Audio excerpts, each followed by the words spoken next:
follow me under when I'm crumbling? Every night I wonder, will it ever end? Sometimes I can barely breathe, dear. Sometimes I don't wanna be here.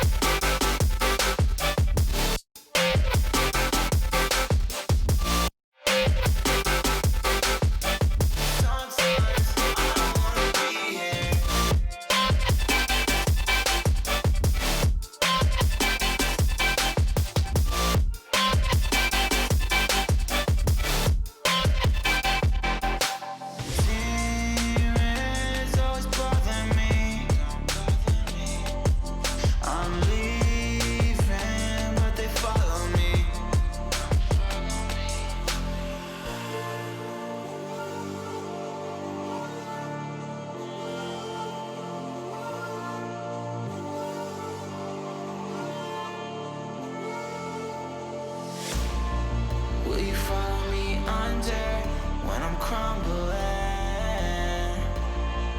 Every night I wonder, will it ever end?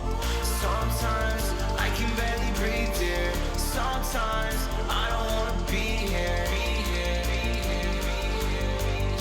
Sometimes I don't wanna be here. Will you follow me under? Sometimes I don't wanna be here.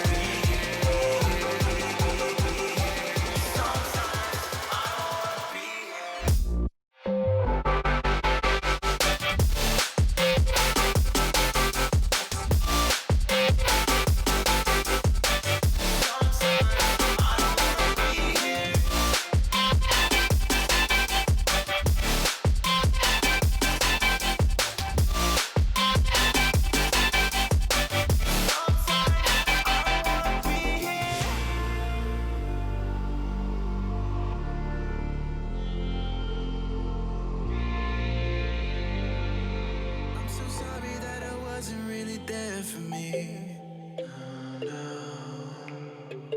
cause nobody else is showing any empathy.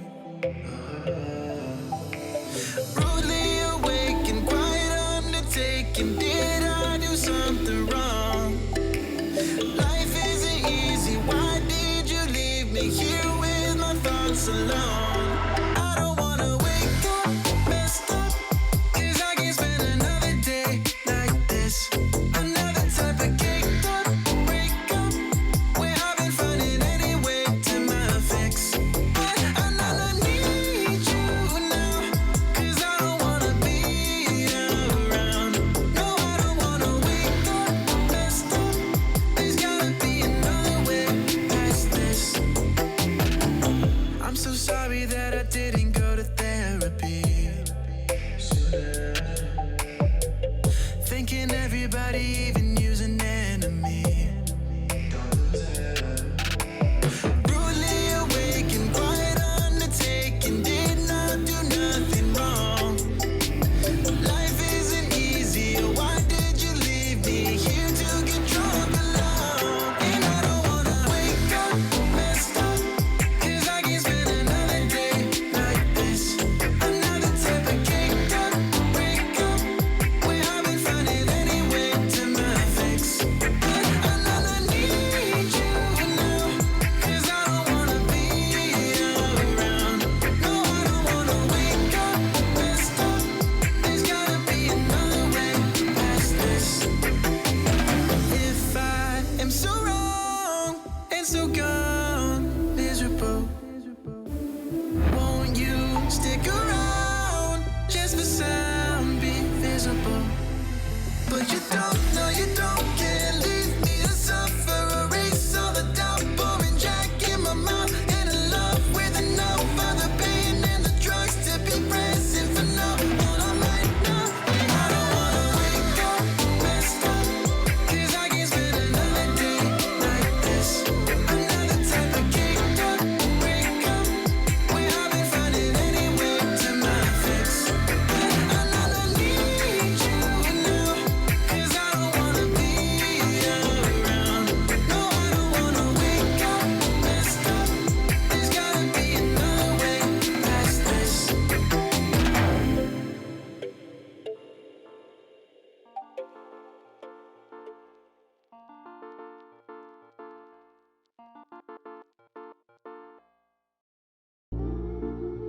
Wish we could learn how to love our mistakes.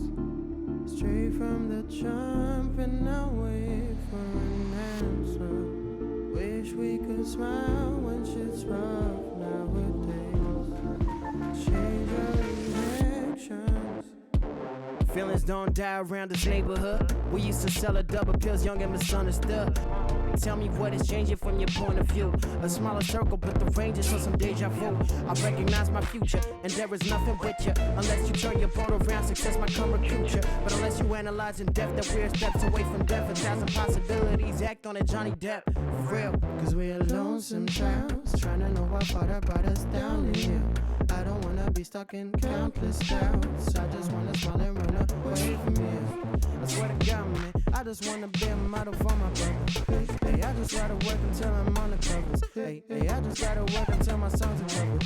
Hey, I just wanna make it proud to be my mother. Wish we could learn how to love our mistakes. Straight from the jump and now wait for an answer. Wish we could smile when shit's rough nowadays. Change our reactions. You just gotta love yourself. You just gotta love yourself. You just gotta love yourself. You just gotta love yourself. Hope you learned your lesson, girl. I cannot teach anymore. Hope you show some faith in men, I am not like anyone. Cause I am over being sober with myself and I'm with you. I am over being something I am not. I'ma turn it to the man now. Hey, finna get my money, ain't no handout. Hey, finna be a legend like I'm playing now. Hey, I ain't gotta focus on my friends now. Huh? I'ma turn it to the man now. Hey, finna get my money, ain't no handout. Hey, finna be a legend like I'm playing now. Hey, I ain't gotta focus on my friends now. You just gotta love yourself. Yeah. You just gotta love yourself. Yeah. You just gotta love yourself. Yeah. You just gotta love yourself. You thought that I was blind, but to be honest I don't mind. Cause I don't feel the same way I used to do. Every time I see you, I know the truth. Cause baby, every fucking time you've played me, you should know that I don't give a single fuck about you and your words. All the times you lied to me, I took notes. I don't know what to say. I thought you loved me, but you ran away.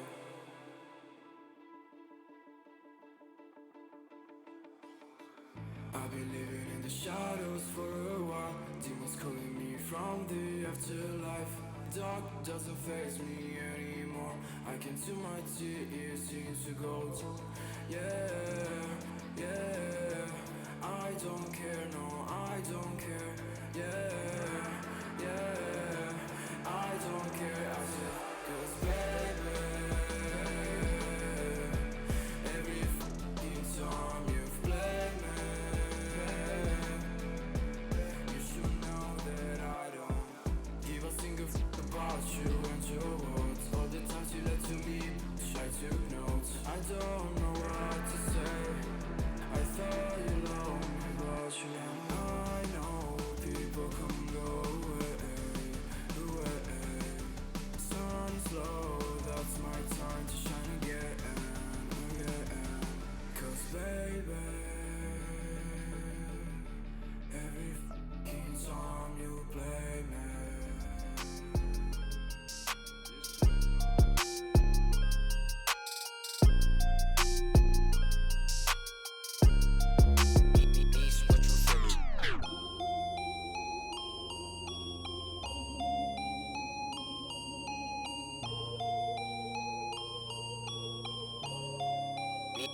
What you finna do? There's no defense if I want it. I'm going supersonic, come on back for it. Alright, okay. Running out of luck, too much in my cup. Nishi run it up. Why you always tripping like you top? Cause you not my team pop. Shorty, I know. Why you always tripping like you top? Cause you not my team pop. My team pop. Who really got the block, sipping to rock in a cop car, They say they wanna party with us, 12 as and how much be that poofy, it's a la. My feature price bigger than your bank account. You talk about it, but don't show us that about. These boys only flexing with that allowance. We swimming in the shower. I'm only f***ing you if your toes cute. Brown skin, goddamn, that's my soul food. I'm winning for the record, check your memo, bro. Generation of destruction, you remember us. LSD used to do promethazine, only THC, Hennessy is my new lean. We no longer up next on top. Like your girl when she counting my checks. There's no defense, I'll buy it if I want it. I'm going supersonic, come on back for it. Alright, okay. Running out of luck, too much in my cup. Nishi run it up. Why you always tripping like you top? Cause you not my team pop. Shorty, I know. Why you always tripping like you top? Cause you not my team pop. My team pop.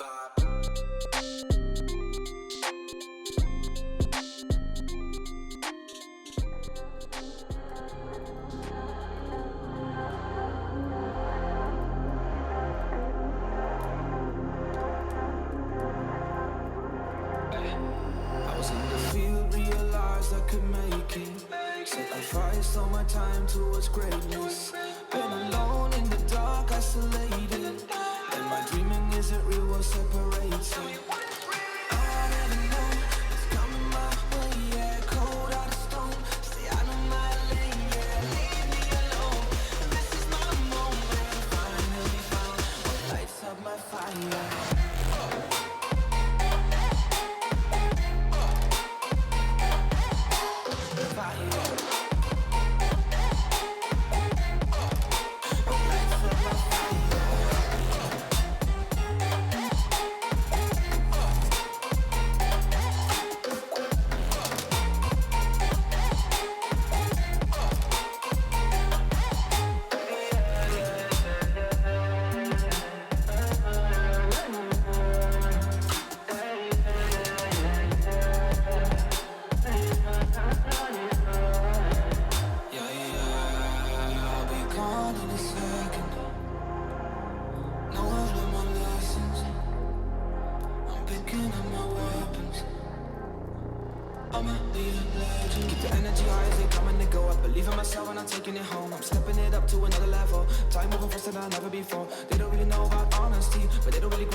Yeah.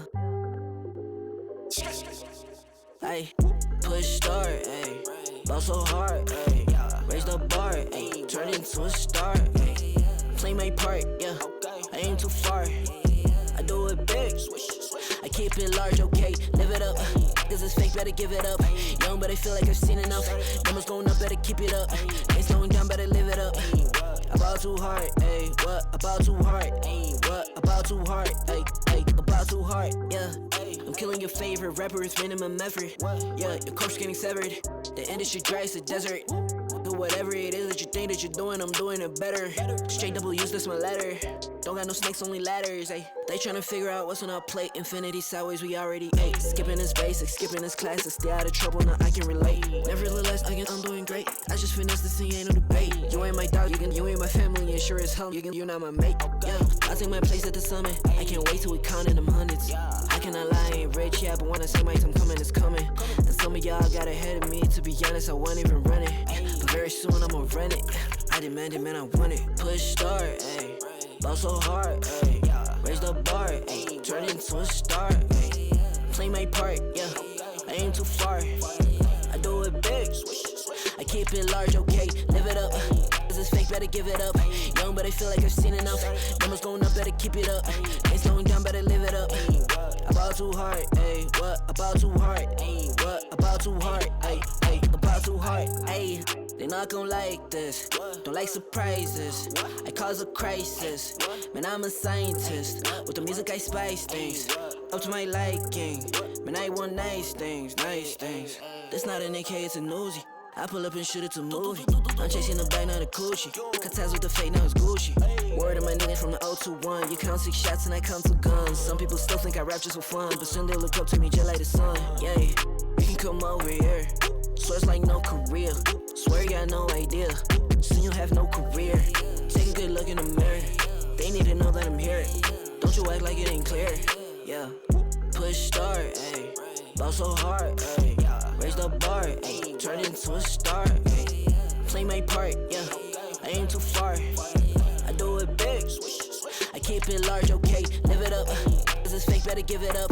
Young, but I feel like I've seen enough. Numbers going up, better keep it up. Ain't slowing down, better live it up. About too hard, ayy. What about too hard? Ayy. What about too hard? Ayy. About too hard.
Welcome to the big stage. It's the Malta 2020 online season, the online stage, so to speak, for ESL Pro League Season 12. Welcome back again to another day. We're back again here on the B stream. It's great to have you with us, obviously, all the way from Sydney, Australia. And we've got another good match for us today. Before we do get into that discussion, though, of course, I do want to welcome my fellow compatriots to the desk, Pilsky and Mac, back once again. Mac, I see you've got your bias shirt on today. How are you feeling? How is this a bias shirt? I'm trying to be as bland, as basic as possible. You've just got a bit of black and white. G2's black and white, just biased as ever. How do I keep on doing this? I don't know. I don't know. At least Pilsky, you've gone for the neutral tone of just black, so Well, no he's bias. halfway there. I'm not really biased at all. We're actually on an extremely small stage here, Jordan. Not really on a big stage. Oh, but I don't know that's about you. fine. I think this is That's pretty fine, big. It is pretty. It's pretty wide. Pretty it's wide. It's not too deep, but it's quite wide. You guys can't see it, unfortunately. We'd love to share with you, but yeah, it is quite wide. So yeah, it's good. Great. Anyway, great to be back here, obviously, for ESL Pro League Season 12. And fair bit to talk about, fellas. Obviously, we've got a lot of matches going on, and we do want to sort of touch base with what we've got coming up for you guys today. We're talking about some pretty good games that we've seen so far over on the mainstream. But first, here on the B stream, we've got G2 up against ENCE, which we expect is going to be a pretty good matchup. We were quite excited to see that one coming when we saw that yesterday on the schedule. Looking over on the mainstream, things have been plodding along quite nicely. I think they're underway in their third map between Big and Heroic. Na'Vi sort of did a bit of a number on AGO earlier on in the piece, and then you've got 100 Thieves and Chaos to go up against one another at the end of today. Fellas, I don't know why we haven't got a 100 Thieves game yet. I feel like maybe there's a bit of concern over Australian bias or something like that, which no way that would be the case. We're completely unbiased class, apart from Mac, who seems to wear one team's shirt every day. You'll probably just turn up here in an Australian flag, to be honest, if we get 100 Thieves game. I think there's one laying around the studio. That's all I'm saying. It could happen. There's one literally above your head right now. Oh, that's a little baby one. Look, there's one just here as well. Look, where is he? Yeah. Oh, He's just waving it. He's the proud one. I'm pretty proud, but look, He's a proud only if adopted 100 father. Thieves start playing better, I'll be proud. Okay, well, look, let's divert the discussion away from 100 Thieves and have a look back at yesterday's result, which was, look, a pretty solid one for Furia. I mean, we did expect that they should get the 2-0 over Triumph, and they were able to do so in quite convincing fashion, actually, on Inferno, at least. Yeah, little do you know, Jordan, that I'm actually a bit more biased towards Furia than Aussie teams, really. Bias I caster. love watching some Furia play. Every time I watch them play, it's like I learn something new about the game. Yesterday, it was like the R8 thing, how it's like a mini scout. That's always cool to see, especially because, you know, I used to be a pretty active player, but nowadays don't really get as much time to be able to invest into playing the game, particularly not in a team setting. So whenever I get some insight, whenever I see something new and cool, rather than just a match play out in the exact same way pretty much time and time again, especially here in Oceania and Asia where we cover most of the games, it's like... you know, it's like I get switched on again for Counter-Strike. Yeah, well, the Turned fact on, that, someone would look, say. Art using every single bullet in the reserves of that P90 was something, a sight to behold. And look, he was talking about, yes, not only the mental impact, the mental warfare that goes on when you bring a P90 to the field, but the fact that you're able to get around those corners faster. You're able to pre-fire everything because you just have 50 bullets in the clip. So they've got some solid strategies coming out, which, you know, can be seen as experimental, but going up against teams like Triumph, it's certainly going to get them over the line. Indeed, and obviously for Furia are good days. They get that 2-0 across the line. Welcome to the CS Money pre-show for another day of ESL Pro League. Now, fellas, starting to think about things more broadly across the rest of the world. We've seen a lot of North American Counter-Strike. Today, we're actually going back to Europe, so we're sort of traveling all over the world. It's quite exciting. We are. I mean, you were saying before, oh, we've gotten too many North American games in a row. Where's our European games? That's right. You know, we've had a bit of AGO, which has been good. We actually got to see their good start to the group. The last couple of games haven't been going as well for them, but that's as to be expected as you start to play some more difficult opponents.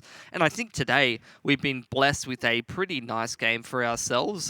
We've got ENCE going up against G2, and as you can see in Group A, they sit both at 2-1 apiece. So one of them will catapult themselves to the top of the group, and one of them will sort of be sitting in the middle, starting to move into that sort of contentious spot of top 4, bottom 4. Yeah, it's super important for them to get this victory today because, look, there is a couple of names below them that all could cause that upset as well. There's a lot of teams fighting for that 3rd and 4th position, and getting that 3rd win on the board is just one step closer to solidifying that spot in the finals. Yeah, definitely. We'll take a look at the American region as well while we're here.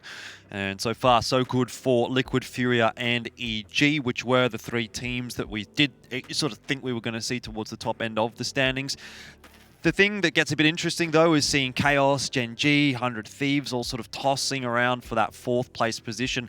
I say 100 Thieves at the moment, though they are down 0-2, so they're going to really need to turn their season around. And actually, from what we've been seeing so far, we've actually been sort of saying, it's kind of looking like Chaos should be the team to run away with that 4th spot. Potentially so. I'm not sold on that particular argument just yet, seeming just because that we've seen 100 Thieves play EG where they did get smashed, but at the same time, that's a very difficult team at the moment. Yeah. Then they played Liquid, and they almost won that series. That's 2 of the more difficult opponents out of the running already. Biased Aussie caster coming back again. Just making a decent argument. Apparently that's biased. Fair enough. I mean, it is what it is, Pilsky. I just say it how it is.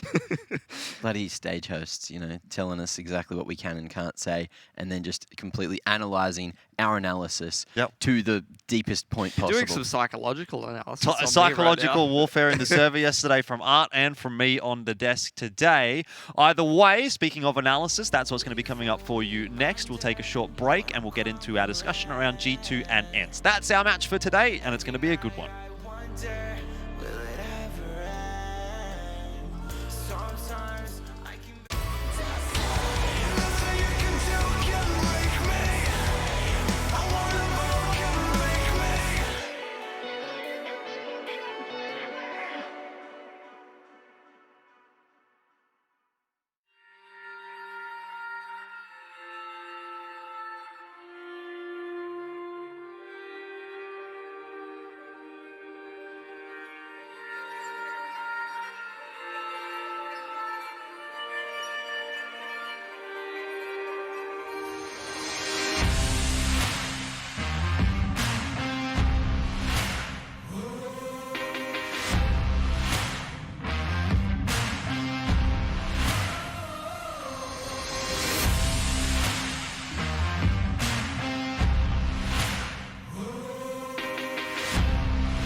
With the right CPU, you can turn any game from familiar to phenomenal. Unleash the potential in all your gaming with Intel 10th Gen processors. With its optimal balance of threads, cores, and frequency to deliver elite real-world performance, only Intel can bring Marvel's Avengers to life with in-game PC optimizations. Supercharge your Marvel's Avengers experience with Intel Core i5, i7, and i9 processors.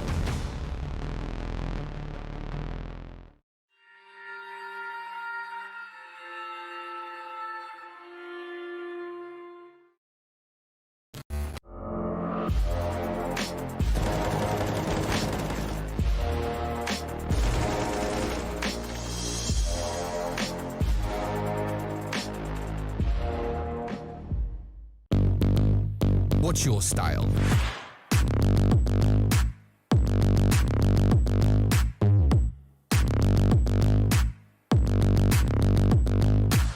Get your merch at shop.eslgaming.com.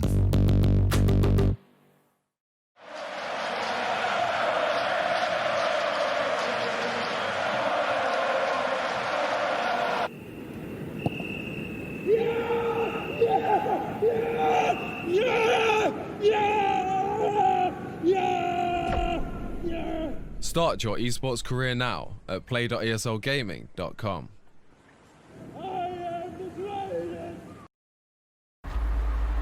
The stage is set. From your home to the arena. We proudly support the living room champions like we do the champions of the world. providing you with the best tools in your pursuit to be a star.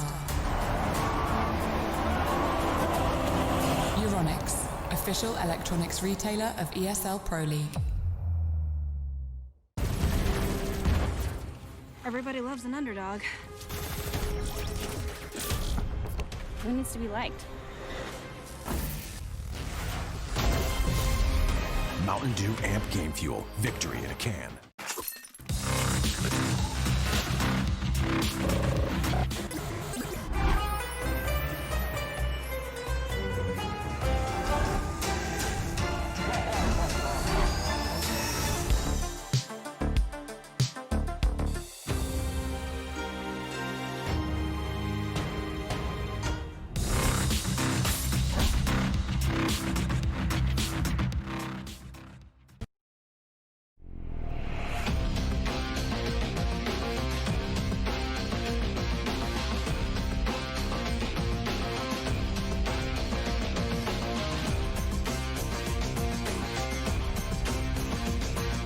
Your favorites will play soon. You hope for the win. Excited about the game. But something has changed. You start to doubt. Will they pull it off? Or will they drift away? You pull yourself together because you're sure they're revved up to win. You know they've prepared. They've picked the right course. And even when there's no chances, you believe they will win. GG Bet. Be excited.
ESL Pro League is brought to you in part by Intel, Gaming Malta, Euronics, Mountain Dew Game Fuel, CS Money, MSI, GG Bet, and America's Navy.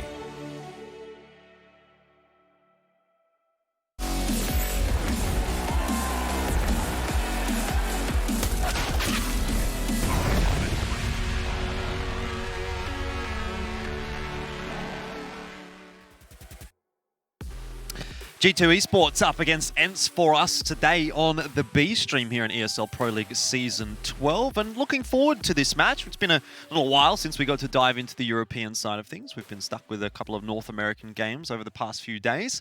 So we are looking forward to this one. And we think it's going to be a good one, don't we, fellas? This is a match that, well, both teams are sitting at 2-1 at the moment. So there's a fair bit on the line for it. Yeah, it's basically, like I said before, the match that's going to catapult one of these teams to the top of the group and probably put themselves in a position where it is very likely they go through to playoffs, particularly if they have a weaker opponent coming up, like maybe they haven't played an AGO or something like that.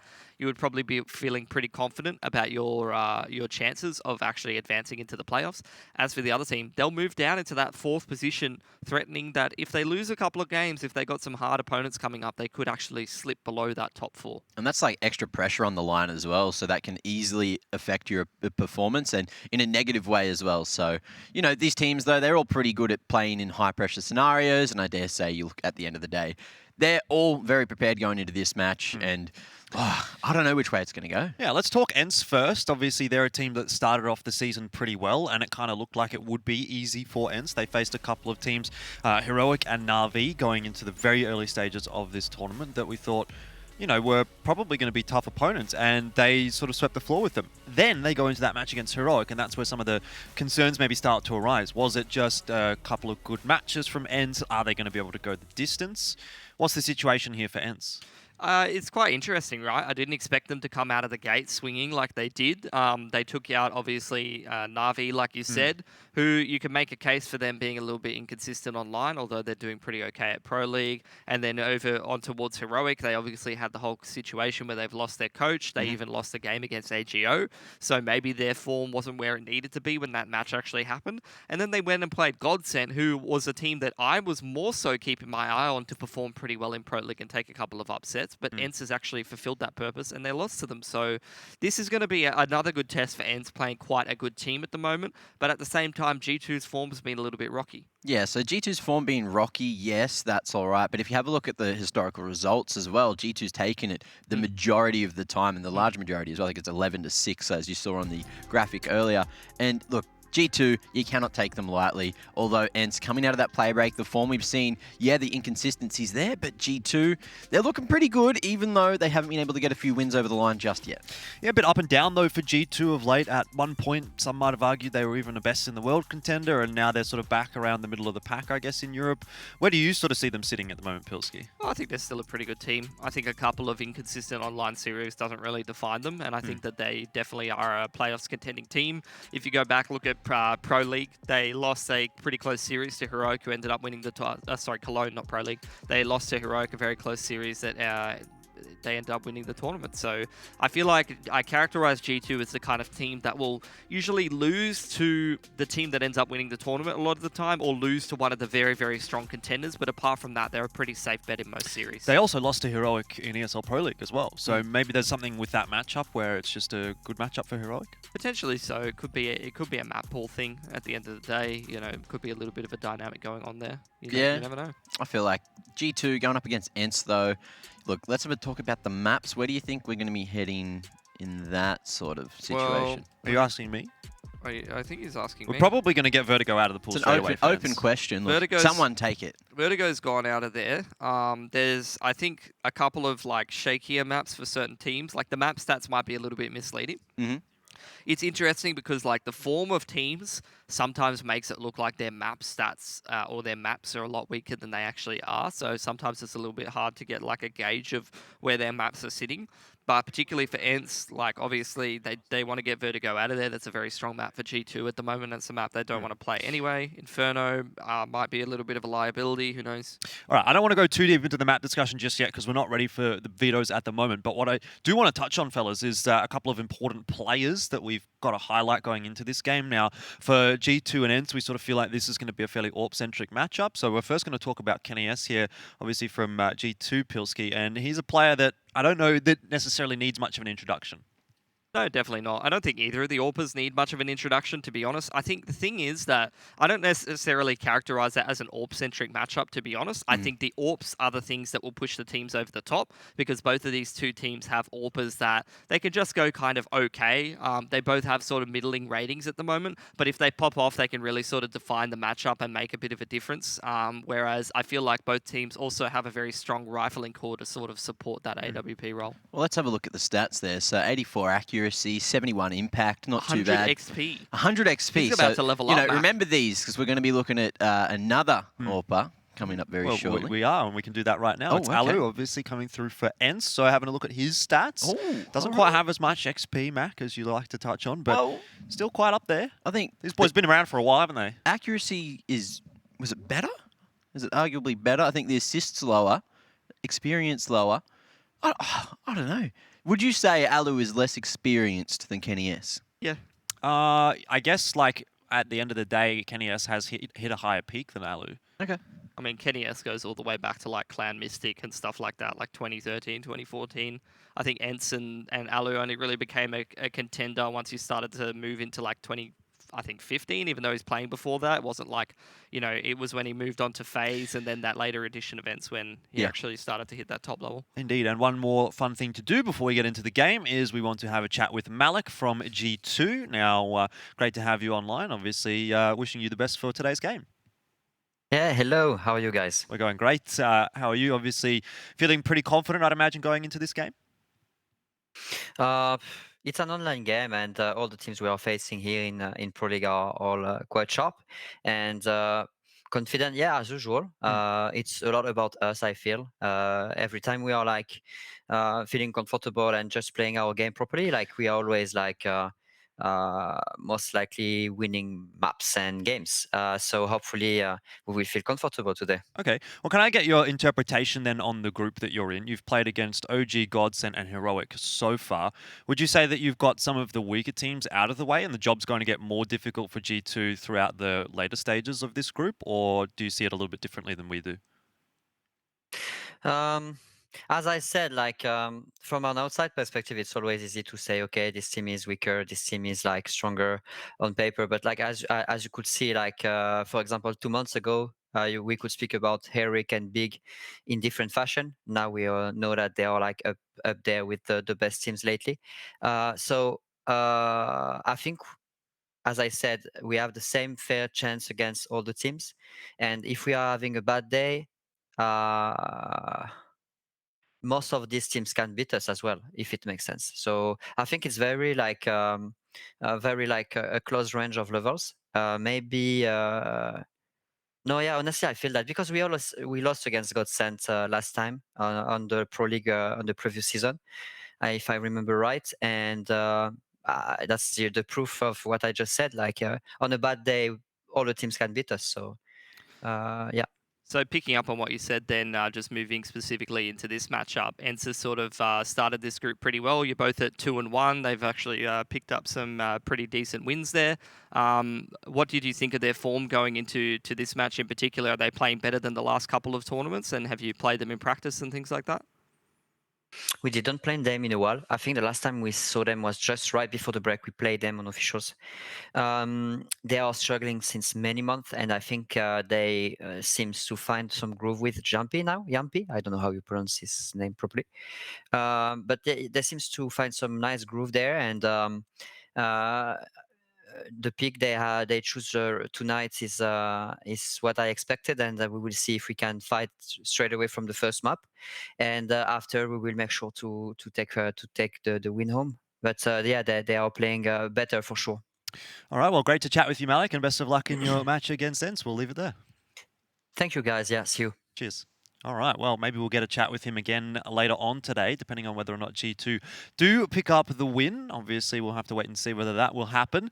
One part of that discussion, of course, though, is going to be the map veto, and I know you guys were quite keen to jump into that one. So let's break down the first couple of bans first. I think we can bring those up on the screen because we've already talked about it just a little bit. We were very much expecting the Vertigo to be taken out by ENCE. Overpass from G2. Again, not too many surprises there. Yeah, I wouldn't say so either. I'm keen to see if Nuke is actually going to slot itself into the first couple of picks here, and whether we're going to get which one of these two teams is sort of going to get onto that middle of the map pool sort of map that might be favourable for their opponent. Because I'm keen to see, we've seen a fair few like closer games in Pro League, like 3-map series. I'm keen to see who's going to set themselves up for that 2-0 potential.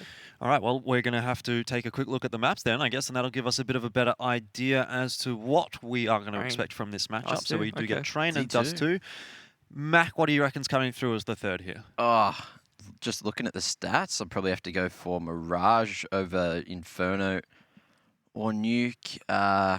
Yeah, I'll probably just stick with that one. Mirage? Mirage, yeah. All right, lock it in, Eddie. And let's find out if Mirage is going to be the map and whether or not Mac wins $1 million.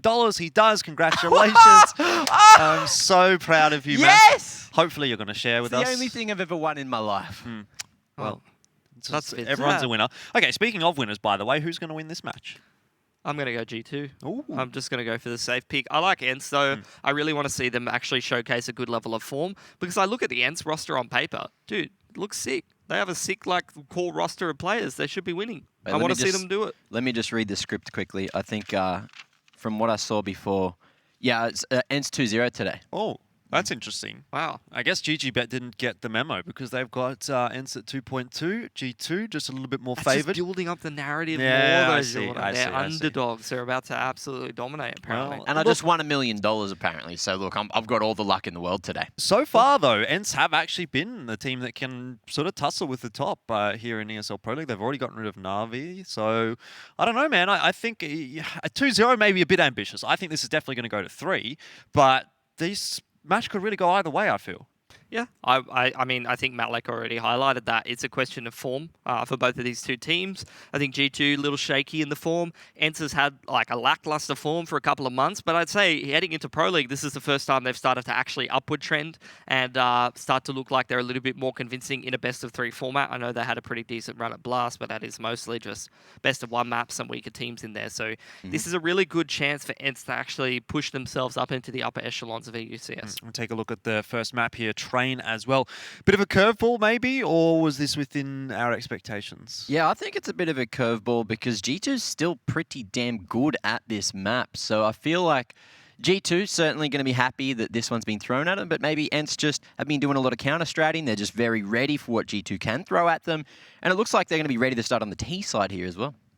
I love seeing Train be the first map of a series to sort of define things because that really puts the emphasis and the pressure on the team that will have picked it because they will have to start on that T side, show some proficiency, actually get the momentum rolling and get off to a good start because if you pick Train against a team that's somewhat proficient on it and you get off to a bad start and they start dominating you on the CT side, pick up that economy control, you can find yourself in a lot of trouble. Okay. Yeah, I feel like there was some really solid stats coming out for G2 on this map, so ENCE need to be a little bit worried.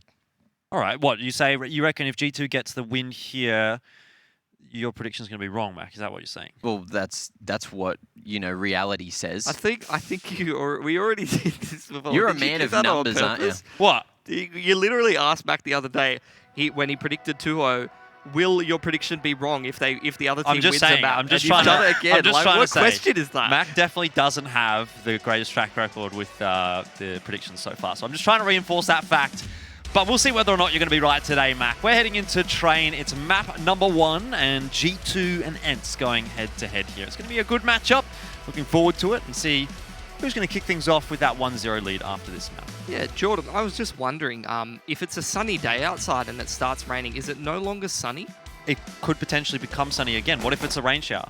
I guess so. I guess that's true. See? There you go. That's All what I'm right, saying. well, initial smoke deep into CT connector, thrown over the top of the outside area by ENCE, trying to drop some utility, sow some seeds of doubt into the mind of the CTs. Alu sneaking through that Ivy smoke, does find a nice timing, traded back by Kenny. Indeed, Amanek here going to be sitting on the bomb site alongside Hunter, but already G2 are getting a fair bit of work done. ENCE haven't even gotten into the bomb site at all. All of their heads have been banged off, and I mean, that's probably the cleanest pistol round you're going to see in ESL Pro League. Yeah. I mean, it was looking a little bit more back and forth when you got the initial Ivy pressure coming out, but then the rest of G2 all just hit some sharp pistoling shots. Kenny S gets a 3K and Bob's your uncle. Yeah, really solid start for G2. Now, let's see if they can stop ENCE on the anti-eco because they're going to be going for the force here. A couple of Deagles, Alu with that scout, always looking dangerous, and a couple of pieces of utility there. Yeah, just 3 smokes and a flash. Not really the ideal util to really make any crazy in-depth tactic happen. Initial smoke onto Sandwich, utility in towards SL and T-Con from G2, taking a lot of control and emphasis on this outer train yard, and then leaving Kenny S to fall back to inners. Initial contact will be made towards Nexa. He actually loses a lot of health through the spam in the wall and doesn't drop his molly instantly. Very patient on the utility. He does have the backup there of Kenny S as well, so there's a bit of extra util available on this B bomb site than ENCE might be prepared for. Still early round, but Aerial just waiting for that smoke to fade. It's a matter of time. A good double nade. Big damage onto Sunny. And that's going to be the softening. Flash out. Aerial makes his way across the first lane. He's actually pushing straight up, all on his own for the moment. Sunny waiting in that smoke again. It's going to be the bomb drop with Nexa. Managing to find him. Flash across. Nexa still just trying to fight here, allowing Hunter to find some space. But that bomb, it just needs to be held on to. Sergey going to be falling. Now it's up to Alu to get anything done. Nice shot on the Hunter. And a second on the Nexa. Okay, here's something. Well, Alu might just be able to have a little bit more of a say in this round. He does have 2 full HP targets, though. And there's a smoke right in his face. So with only 38 seconds, it actually does look like he's more interested in backing away and keeping this scout through to the next round. Already, though, some pretty decent damage to the CT economy. If you can take 3 guns away from a round like that, I mean, it's not obviously a win, but it's something. He's a sneaky boy. Coming in through CT connector here. You can see Aminex keeping tabs on that. Smoke onto upper ramp. Will he find the right timing here? Pretty far in from Aminex. Means that he's not able to secure that kill. So 2 alive for G2. Almost a little more damage there for ENCE towards the end. But all things considered, that's a decent outcome for ENCE. And we will see if they try to go for a bomb plan in this round. Do they try to upgrade some pistols and inflict further damage? Looks like it will be the latter. You are correct. There are many ladders here on train. Are you okay? Hilarious. I thought you were just trying to state the obvious. I was doing the MC laugh. Can't do him like that, Bailey. That's toxic. It's a bit too early in the morning to be doing jokes like that. It goes way over my head. Speaking of, can I get a time check, Jordan? You can get a time check, Mac. It's 5:05 a.m. on Friday, the 11th of September. Beautiful. Just like that shot. Yampi straight onto Jackson. That's a nice opening for ENCE here. It's great crosshair placement. You love to see it. You love to see the boy just crab walking on the Ivy line. I mean, to ENCE's credit, they kind of got banged out in the pistol, but in the last 2 rounds, the forced buy from ENCE and now this one here with just the pistols, they've been kind of giving G2 a little bit of trouble. And that's so critical on train. I mean, when we were watching like Triumph Furia, there wasn't any economic damage coming out on the T side for Triumph, and that allowed the CT economy to build up so much. This is literally the polar opposite of that. ENCE is taking so many guns off of G2's hands, and that is so important on train to keep that CT economy fragile. Hunter on the offline is going to go down Yampi again. Just too dangerous with the Deagle now. It's all up to Aminex to try and hold. Kenny S coming in from CT. We'll find at least one. Aminex still needs to hold here. Sergey not going to be making his way through SL yet. Waiting for an aggression. Speaking of, Aminex just wrapping around the bomb train. Kenny S coming in at the right moment. Now back to the 2-on-2 we go. 2-on-1 make it. Yampi last alive. Let's see if he can maybe thread the needle. But there's going to be no sewing done today. Needed to get another double kill with that Deagle. It looked like such a good setup for ENCE, but then G2 just a bit too much room to work with on the bomb site, and they're able to deny the plant. Things fall apart from there for ENCE, and now we're at 3-0. That said, ENCE have got a lot of damage done in these last couple of rounds. Yeah, dude, look at the money on G2. It's absolutely terrible. Aminex, he has to go down to pretty lackluster utility. He actually didn't think he was going to buy that extra grenade, but only 1,200 and 1,300 for 2 of the players. The rest of them are broke for G2. They lose this round. They are cooked in terms of the cash. Initial smoke out onto Sandwich, as well as some flashes over the top, while Yampi just keeps tabs on towards Ivy there. Double setup towards low ramp. One playing anti-flash for the default. And this is looking nice. Nexa might just work the timing. Great flash from the teammate. Aminex throwing that from the top of Grey, and that's going to be a pick. G2 happy with that. We'll fall back towards the B site now as ENCE try to accelerate towards the outer bomb site. Yeah, smoke goes down, but they're going to go straight through it. By E-Box's Sergey lining up a little bit of util. Jax has found himself another one here, and ENCE really struggling to crack the nut that is G2 at the moment. Ali and Sergey, 2-on-5. Fairly unreasonable odds against them. They do have a little bit of time to work with, to be fair, but how do you make this one work? Certainly not that way. Kenny S, one of our highlighted players at the start of today, has won that first AWP duel. And the scoreline now is 4-0, so G2, they secure a solid gun round.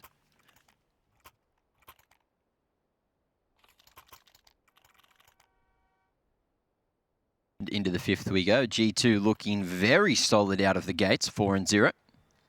Great aggressive play in the previous round to open up the festivities and stop ENCE before they could get anything going. And what do we got? Just pistols armor. Decent utility for ENCE to maybe get some extra damage done. But you got the Tech 9 and the CZ buy, so maybe a faster approach. No one out towards the A site just yet. 2-man push at Ivy about to come through. Jax needs to deal with that one. Well, here comes the pop flash, and ENCE are going to try to explode off the back of it. They go straight out of Ivy, but not through the smoke into the site itself. G2 just waiting, watching and waiting. Rotation has started to come across from the B bomb site as well, and that's what's interesting because the bomb is headed in that direction. This is more of a fake than anything else on A, and if ENCE gets the timing right, they will get a bomb plant down on B. Any damage that they can get on A is going to be a bonus, and Yampi already giving them 1 kill. Sunny now has an M4 to work with, but Kenny S posted on the line with the AWP. Bomb plant has gone down on B. Looks like the round will be over here, but Sunny might get away with an M4 or another kill or 2. Just trying to make his way into SL, but you can see Hunter has his number. And that's going to be 5 in a row for G2. Almost the perfect round, other than Amanek falling there over close to T-Con. But again, G2 just looking sharp today. I like the initial strat coming out there. You had, I think it was Sunny throwing a flash from T-Con all the way over towards the back of Green as well, combined with the pop flash coming out of Ivy, just to create so much space. And there was that chance to go for the full wrap. First, smoke came out at Old Bomb, trying to allow them passage into CT, but they didn't commit to it. Yeah, and so far it's Kenny S that's doing a lot of the work for G2, 11 and 2 at the moment, you can see. Well, speaking of pop flashes, just wanted to quickly highlight this play over here that we did see on the first gun round. Is just that you see ENCE actually setting up to go for this like classic Inner's Hall's default. Alu doesn't actually have any utility, doesn't have a flashbang on him, so he's not going to be able to flash his teammates onto the line. You see G2, they're ready with that counter flash setup. But actually, it's G2 who were the aggressors. I thought it was the flash coming out from the T side, but it's actually Adamanek sending his 2 teammates in with just this flashbang over the top on the timing for them to be able to take this fight in towards Inner's Hall. So even in the first gun round, right off the bat, you see that initial aggression in anticipation of a default rather than just a bit more of a standard play. G2 getting aggressive, and they've got themselves off to a very momentous start with that. Speaking of aggression, KDS peeking uppers initially, and that's going to be the B site. Lost straight away, hence they have to try to go for the acceleration, but it looks like they're just going to slow things down, not overcommitting. I don't really mind that, though, to be honest, from Kenny S. He's got a lot of confidence at the moment. He was 11 and 2. He feels like he can win those sorts of aim duels, and he's the kind of player that if he does start to do that and he starts to make it work, it's going to make life incredibly difficult for ENCE. Hasn't worked out in this instance, but the mentality and the intent is more so what I'm talking about, rather than the execution.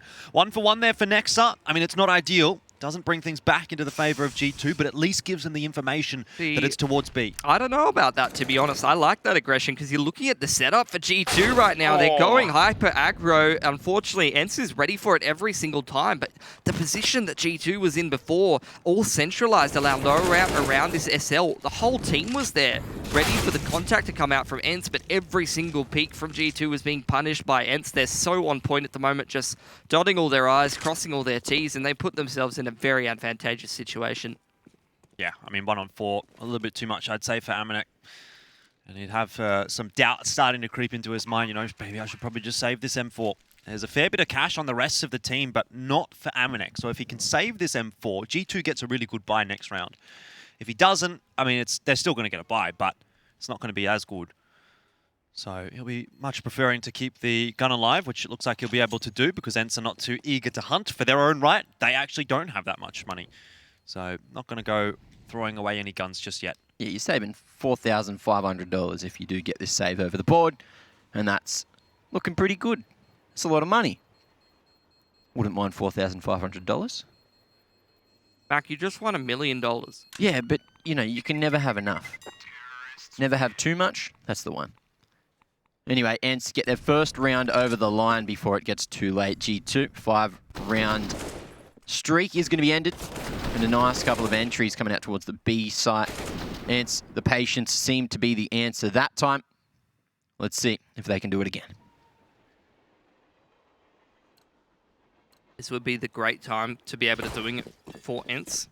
Could potentially reset that CT money. You're seeing it's getting very shaky on KDS, Hunter, and Amanek there. Potential reset on the cards here for ENCE if they play their cards right.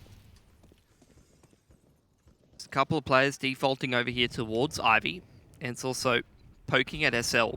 Sort of indicates that they are thinking about potentially splitting this outside site. Yeah, someone's going to have to go back and get that bomb, though.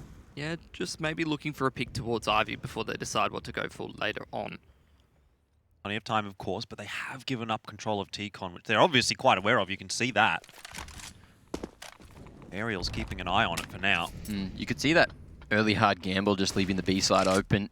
G2 very aware that ENCE aren't going for those rushes. Yeah, they're very much playing their opponent at the moment, just with their setups, it seems. Haven't seen very much of a standard defense out of G2. A lot of aggressive setups, contact setups off the back of standard utility on defaults, like I highlighted before. And then in that round, just sort of gambling that there was going to be no push towards B. Jack's now peering over the smoke, does get that initial pick very nicely and falls off the line. And G2 have been very, very good at getting the initial pick and making good usage of it so far as well. ENCE have been playing the majority of these rounds 4-on-5.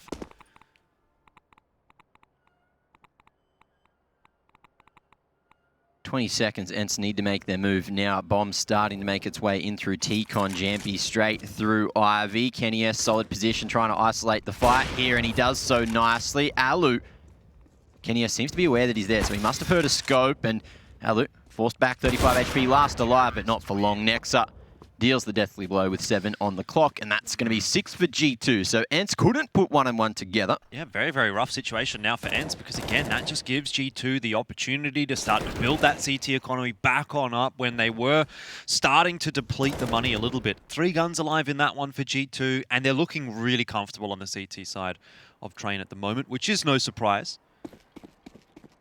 ENCE, though, able to get back into the Buyers Club as well. So it's not like they're out of this fight at the moment, but the more rounds that slip away, the further this is going to get from ENCE being able to pick up a map victory here. So they do need to get some work done early on in the piece. They don't want to let G2 run away with things. Good control of Outer already here for G2 with all of that util being thrown in from Jax. He's going to put the smoke down as well and look to float across, but thinks better of it as those shots do come through. In the meanwhile, Kenny S was picked by Sunny. Now ENCE are the team that have that numbers advantage. So the question is, what are they going to do with it? Yeah, they need to utilize it and actually leverage it to a round win, because the CT economy is still somewhat shaky, hasn't really built up yet. ENCE now that T-Con control, going for a bit of a boost to look for a pick. Alu further extends their advantage. They haven't committed to anything yet though.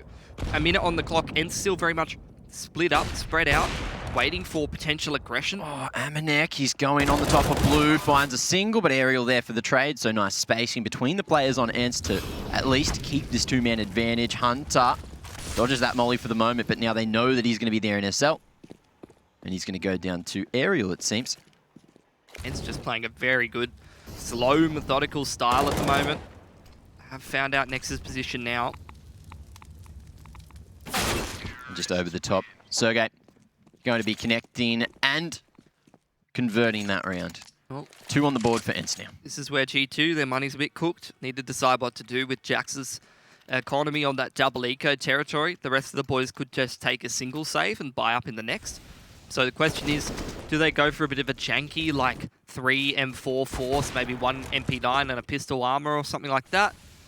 Do they instead take the single save and just go for a full buy with 1 MP9 in the next round on Jax? Does look like they're opting for the force. So high risk sort of play.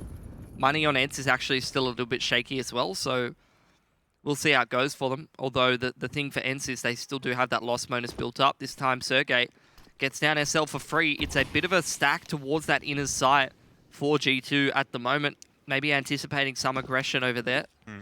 Probably knowing that ENCE have got a weaker buy, so they might try something quicker. Well, doesn't look like that's going to be a factor anymore. So I suppose that's a dead round. We'll see what happens here. Pilly, you're on the spot. Have you got anything for us? No. Oh, Pilly. Always. This is your time to shine. Disappointed. I already did it in the last pause. What do you want from me? Another one. I wanted What to is see there the to sick What is double there to flash on the highlight? pistol. What is there to Yeah, that's on the pistol, mate. What is there to highlight in the last couple of rounds? ENCE, what they are doing at the moment is it would be me following around T players in a default on Skybox, and then them just being like, oh, I shot another player in the side. Oh, I read the rotations perfectly. But what about the sick back green smokes from T-Spawn now, because that skybox doesn't exist over Ivy? Yeah, you could showcase that, but I feel like everyone's seen that at this point. They've been doing that for months. I haven't seen it in Skybox, though. And Skybox is cool. Mac just wants you to do the skybox thing. He does. He's I feel really like just a bit needy. To be You honest, need to understand that. To be honest, I feel like I should just swap with him and let him control it. It's 5 Yeah, but a.m. in the every morning. single freeze time, you'd never be able to get a word in. Yeah, Mac would just be like, all right, boys, I saw this smoke. Check out this smoke. Have you guys seen this? He was standing here and he threw a flashbang over T-Con. Have you seen that before? It's like, That's yes, called yes, Mac. teamwork. They've been Absolutely beautiful. Any smokers in the chat? Yeah, back in day for 20 years. Any flashes in the chat? Any flashes in the chat? I don't know about that one, Pilski. Look, smoking one thing, but flashing? Any Molly purchases in the chat? That one doesn't really stick. Well, doesn't really stick. Anyway, I'm told we're going to get back underway with the game fairly shortly. Looks like the investments are coming through from both of the teams. I wonder what the reason for that was. Oh, Kenny S. Straight on the poggers. 12-4. Yep. He was 11-2 though. He's sort of slowed down in the last couple he's of got rounds. 1 for 2 in the last couple of rounds. He's probably done at this point. His that career inconsistency is well and truly we over. were talking about. Yep. It all comes down to those last 2 rounds. All I'm saying is Pilski would have done better. I don't. Ooh. I was literally thinking to myself before this game. I was watching Kenny S play in Titan back in the day, and then tried to ult myself and just getting absolutely owned by much worse players. So same setup from G2, by the way. They've got 3 toward B, 2 toward A again. Yeah, let's see if Hunter pops this flash through, and what timing they do it on. There it is. That's going to be Brown Horse control for G2. All right, Mac, I'm going to go get that smoke for you. Ah, beautiful. Let's see, Hunter. He's not actually able to get out of T-Con now. It's all up to Jack to try and hold the site here just with the Deagle. And it seems like that M4 is going to be rotated all the way deep into CT, just trying to find a deep line. It's not going too badly for ENCE at all. And they'll look to break that economy of G2 one more time. Bomb plant's going down. Plenty of time for that smoke. And, well, rotation has started to come in from G2, but they're not looking all that eager to try and retake this bomb site. I think at the moment even Jax is just clearing out long, saying, hey, fellas, if we want to save, this might be our good chance. And the other two will follow suit. But that's a bit unreasonable. That is really just not fair. And I think Aminek's probably not too pleased at what has just happened there. I hate to burst your bubble, Mac, but they actually throw the green smoke from above ESL. Oh, no. Disappointing. That's the old one. They're not doing the jump throw one from behind T-Con. So, I don't really know what you want me to do with that. Look, it's all right. It's all right. You can get him next time. Anyway, look. I will come back stronger. Flex emoji. Let's see how this one goes as we head into round 10. There's some beautiful entries coming out from Yempi and Sergey. And that's a nasty one. Aerial through the smoke. Gonna be happy with that. Finally, someone who doesn't play with their monitor above their head tilted upwards, but instead utilizes the natural human perception of your vision being slightly below your eye level. Ooh. Makes way more sense. It's all about the posture. Anyway, look at this 5-man stacker towards the A site for G2. Just trying to send Kenny in off the back of the flash, but he's going to be dealt with nicely. Aerial playing anti-flash. Not going to be affected by that utility. And Nexa, he's just going to be providing some overwatch from above there at Heaven. G2 going for the full gamble on the A side. Yeah, the tides are really starting to shift at this point. As I do say that, Jax is just causing a bit of terrain towards T-Con. Finally does go down, but with Nexa, with that M4, the round's not well and truly over yet. I have to say, though, ENCE, they're working themselves very nicely into this half here on that T side. Really starting to stack themselves up a few rounds.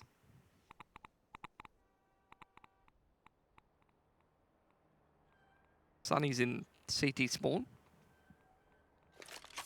Yeah, this is a really slow round from ENCE. They've got full control of the B bomb site. Bomb is only just now rotating in there. They got a fair bit of cash in the back pocket, so I wonder how much they actually want to invest in trying to chase down this M4.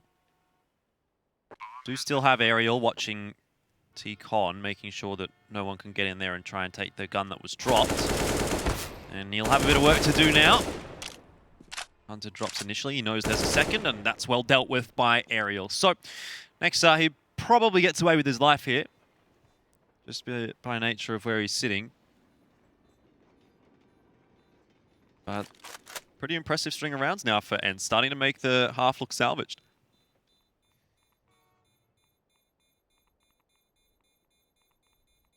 think this is like the third round in a row that Next has saved this M4 across. Yep, it probably would be, yeah. Just keeping it going. Now let's see if G2 can get another, because ENCE have solidified their way back into the game. 4 rounds already as we head into round 11. The economy looking very stable. Let's see where they end up. They're going to be taking another tactical G2 to see what they need to fix and try to make this half look nice. I wanted to showcase something, right? Yep. That I thought was interesting. This is like an anti-eco round, and you can just see after that initial contact came out, this is Aerial cleaning up the Deagling player. You did see like these 2 blokes at inners, if I go back just a second, basically just, I don't know what the read was, but they just both dry walk out lower ramp and upper ramp and just start sending it into inner in an anti-eco. And that's how Sunny actually ends up all the way towards upper ramp here. He just guns it straight up oil. So I don't know how much info they actually gathered, because I only saw, you know, that initial one fight come towards T-Con. I know Yampy was over towards Ivy. But 2 of them just kind of went dry into inners and just took that inners control after seeing that initial contact came out. So I thought that was interesting up against pistols.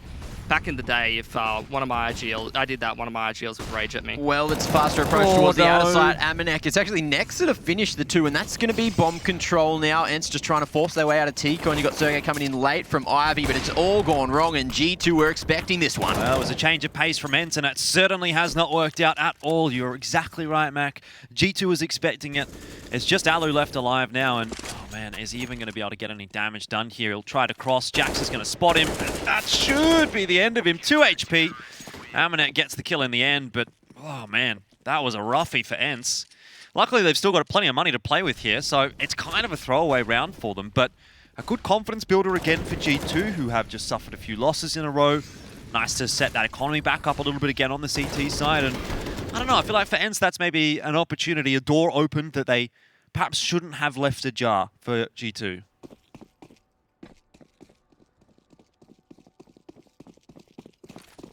So what do we got? Again, some early util towards outers. Just your basic set, flash over the top with the sandwich smoke. Sunny looking to drop T-Con. And again, ENCE sending 3 players over towards Ivy. Let's see if they can get through Jax again. They've been doing a pretty solid job at finding him. Getting those picks time after time.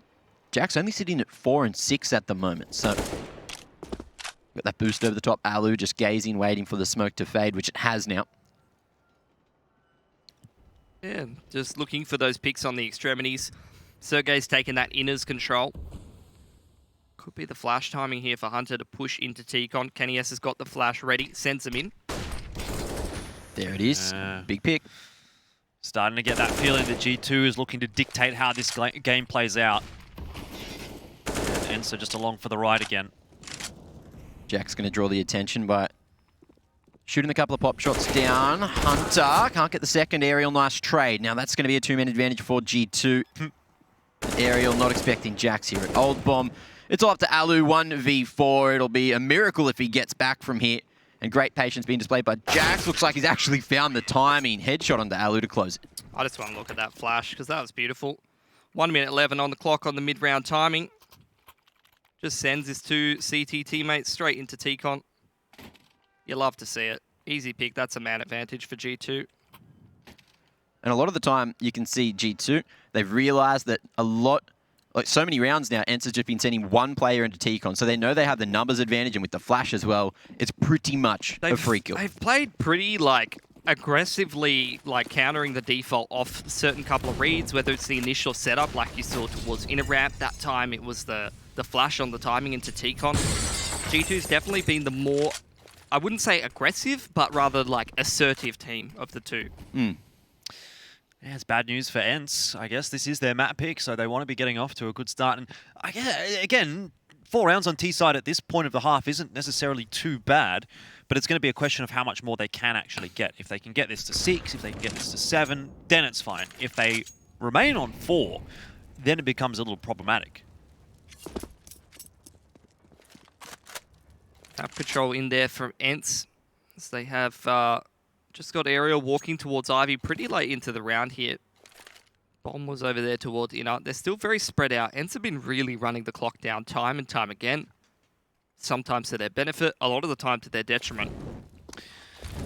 This time doesn't look like they're going to wait too long. The execute's starting to come out, hoping to draw a rotation across, and to an extent they have. There's 3 players in B, but with that kill from Hunter and no extra pressure, he can go back over toward A. Amanek's already here in SL, and this is a great start to the round for G2. ENCE, they've tried to toy with the rotations, but they just haven't quite got it right, and now they need entries. They've got them from Aerial, a double, and Alu watches the smoke, waiting for Amanek to push out from it, which he should surely get a kill from, but maybe not. Maybe a little bit too little, too late. Oh! What is that from Amanek? Out of nowhere. That's a massive 4K. And I'm looking at this round, and just in general, as to how ENCE has been playing on this T side, it feels like they're playing very sort of intuitive. An example of that is that, you know, I was highlighting they just kind of went dry into inner, low ramp and upper ramp because they felt like they had a good read. They felt like they had some decent information.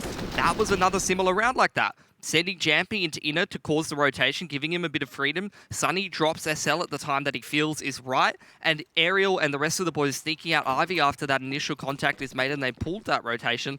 They're trying to go for these good timings, and you can see there's the windows there, but they're not converting some of these kills that they need to make this style work. You have to feel for Alu as well in that previous round. He just couldn't hold the line because of the smoke. Here it is. Here it is. Get it? This is what you're excited about. Yep. I think it's the back green one, isn't it? I think so. Yeah. All the way over. Beautiful. Yeah. What do we need Skybox when we've got God's Over for, huh? You're right. Aerial has got himself that hero AK and did do some pretty heroic work in the last round, but he's going to need to go even better this time. 2 kills isn't going to cut it when your teammates have only got pistols. Hunter's already started well, has actually grabbed himself a double. Ale with Sergey, well, there's not too much left in this round for them. Another good hold from G2, and they're looking good to grab themselves 11 on this CT side. Yeah, I mean, it was an initial couple of rounds for G2 after ENCE was actually starting to get their T-side economy rolling, starting to run that default. I felt like, hey, here's the chance for them to get into the game. And after that wasn't working for a while, they were really running down the clock. I was thinking, this looks a little bit one-dimensional from the T side from ENCE, but you have to give them credit. They did try to go for the faster play, but they got instantly shut down. They have tried to mix it up a little bit, but I feel like G2's just been converting a lot more of these important kills. They've looked a little bit sharper than ENCE have on train here, and ENCE missing a couple of small windows that they needed to take advantage of. Let's see. If ENCE use the small windows, maybe a boost over the smoke. No, they're just going to wait for this one for the moment. Looks like Flash is going to come out, and that's going to be the bust straight through SL. Amanek falls back. Kenny S at the ready. Manages to find one straight through to E-Box. Jax threads the needle there, straight through Sandwich. Yeah, looking too good at the moment is G2. Amanek's got himself another one. Rotation is coming in as well behind, but it's not even going to be required. That was demolition from G2. 11-4 in the first half, and they might look like they just want to get past the first map with a quick, clean victory. You just gotta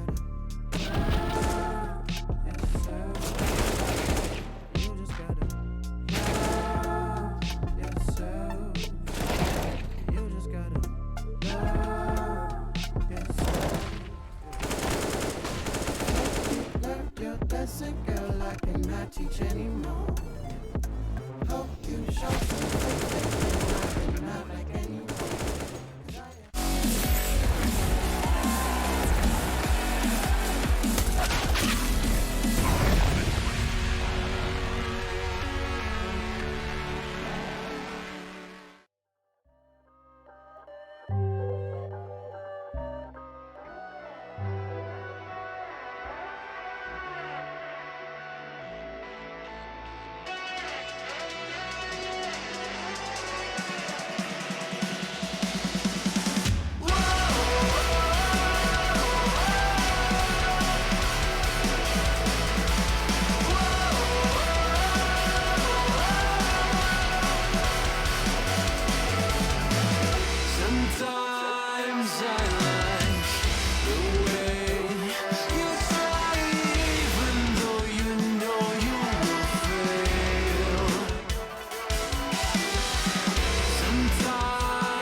It's been a dominant display from G2 so far on the first map, and it's not even their map choice. 11-4 on the CT side of Train.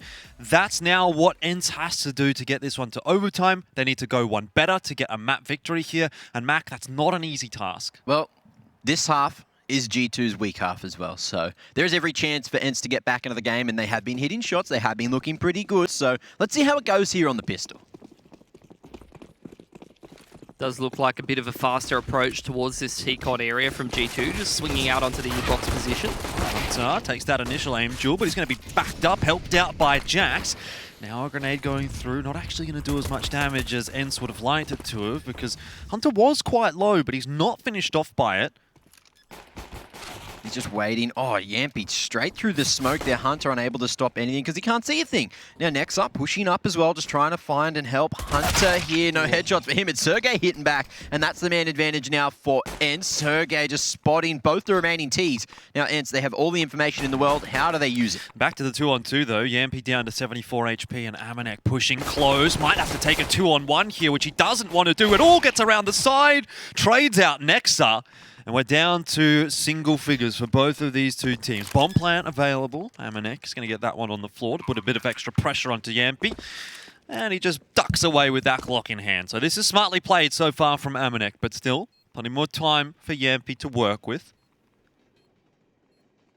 It's just edging around to blue. He heard all the B-hops happening. But Amanek, he's played him like a fiddle all the way to IV. Bomb's going to be planted for this position as well. This is already a one-round Yampy. He's got that kit at least, but 46 HP, no armor. Just going to take 1 or 2 Glock bullets here to finish him off. How's the timing? How's the spacing? Off it he goes. And he's actually got the time. A huge shot coming out from Yampy, and ENCE clutch the second pistol. Would love a replay of that. That looked like one of those sort of like 90-degree flickers. No way. So G2, do they force up here? Because you got this sort of sitting at this 2.8k to 3.4. Could have some AK no head armor sort of buys up here. Some drops of those AKs. This is the shot I wanted to see. It's a bit messy, but he sort of wrangled it back. Yeah, like, no worries, fellas. I just denied the bomb plant through the smoke and clutched the one-on-one. Odds favouring G2 as you expect them to at this point in the game. They're up quite a bit. And they're just going to take the single save here, not going for that aggressive AK force buy that a lot of teams are favouring, which is an interesting decision, especially looking at this G2 roster. I've got a lot of players that I would love to give a hero AK and see what work they can get done on this roster, but instead they're choosing to take the more passive approach to the economy, favouring that utility, favouring getting a full buy in the next. Well, it's a bit more of a percentage play, isn't it? You know that you're going to have plenty of rounds to play with, so giving up one right now is not a big issue at all. Does give ENCE the chance to sort of get warmed up a little bit on this CT side, though. And build their economy a little bit is the thing. Like, they're not losing any guns here, Jordan. They have survived with all 5 players alive. Yep. So now you're looking at G2. They kind of have to get 2 gun rounds across the board, and they're still only sitting on that 4.4 to 5k sort of score. Economy. Why am I struggling so much? Maybe it's because it's 5:30 in the morning. A nice nuance in that last round as well. Yampy, after getting the initial pick, he threw that M4 across to Aerial because Yampy was down on 30 HP, and he didn't want to fall, give that M4 up at Ivy. But again, Sunny, massive hold on the Famous. Anyway, into round 18 we go, and that's going to be a pretty solid buy coming up for G2. Yeah, full utility on a lot of these players. Looks like they're going to run a bit of a default here. Try to anticipate some aggression. They know that ENCE have some weaker rifles. Lots of damage there onto Jackson to T-Con. He's been isolated and taken out by ENCE. Very nice utility usage there from ENCE. Might take a look at that a little bit later. Round starts to slow down a little bit now as G2 in this 4-on-5 do what I see a lot of teams do. Just try to close out the 4-on-5 towards the small site. Hit a nice timing, hit some decent shots, but with only 1 flash to get into the site, they're going to have their work cut out for them. Very nicely timed resmoke as well. You can see G2, they're definitely looking like they want to go through down to that B bomb site, but for now, just going to have to wait the smoke out. ENCE were fully aware for that as well. As soon as they had that man advantage, the B players just went deep, all the way back to Oil, all the way back to the hump. And now it's just a matter of timing. Util coming through. Here comes the ENCE and the rest of G2. Yeah, no flash there from G2 that at least connects onto Sergey, but one was thrown. So far, so good for ENCE, but Hunter dives in there, nearly gets himself a third. Won't have such luck, but Nexa, that's a nice headshot. He'll have to win the 1-on-3, but he has a good idea of where Yampy is. This is now doable, but he has to plant the bomb safe from ramp, and surely starting to get a bit clued on that maybe Ariel's coming from behind. I wonder, has Nexa left it too late? He's only got 20 seconds here. He's seen him. It's going to come down to the aim duel, and Nexa can't quite win it. Nexa just the perfect read on the situation and then fully backed himself into the final fight, which is exactly what you need to do. You need to have the confidence, but unfortunately he just couldn't land the final shot and unable to clutch it out in the 1v3. However, G2, they're looking sharp. They're looking like they know what they need to do to get over the line, but ENCE are just clutching these out one round at a time.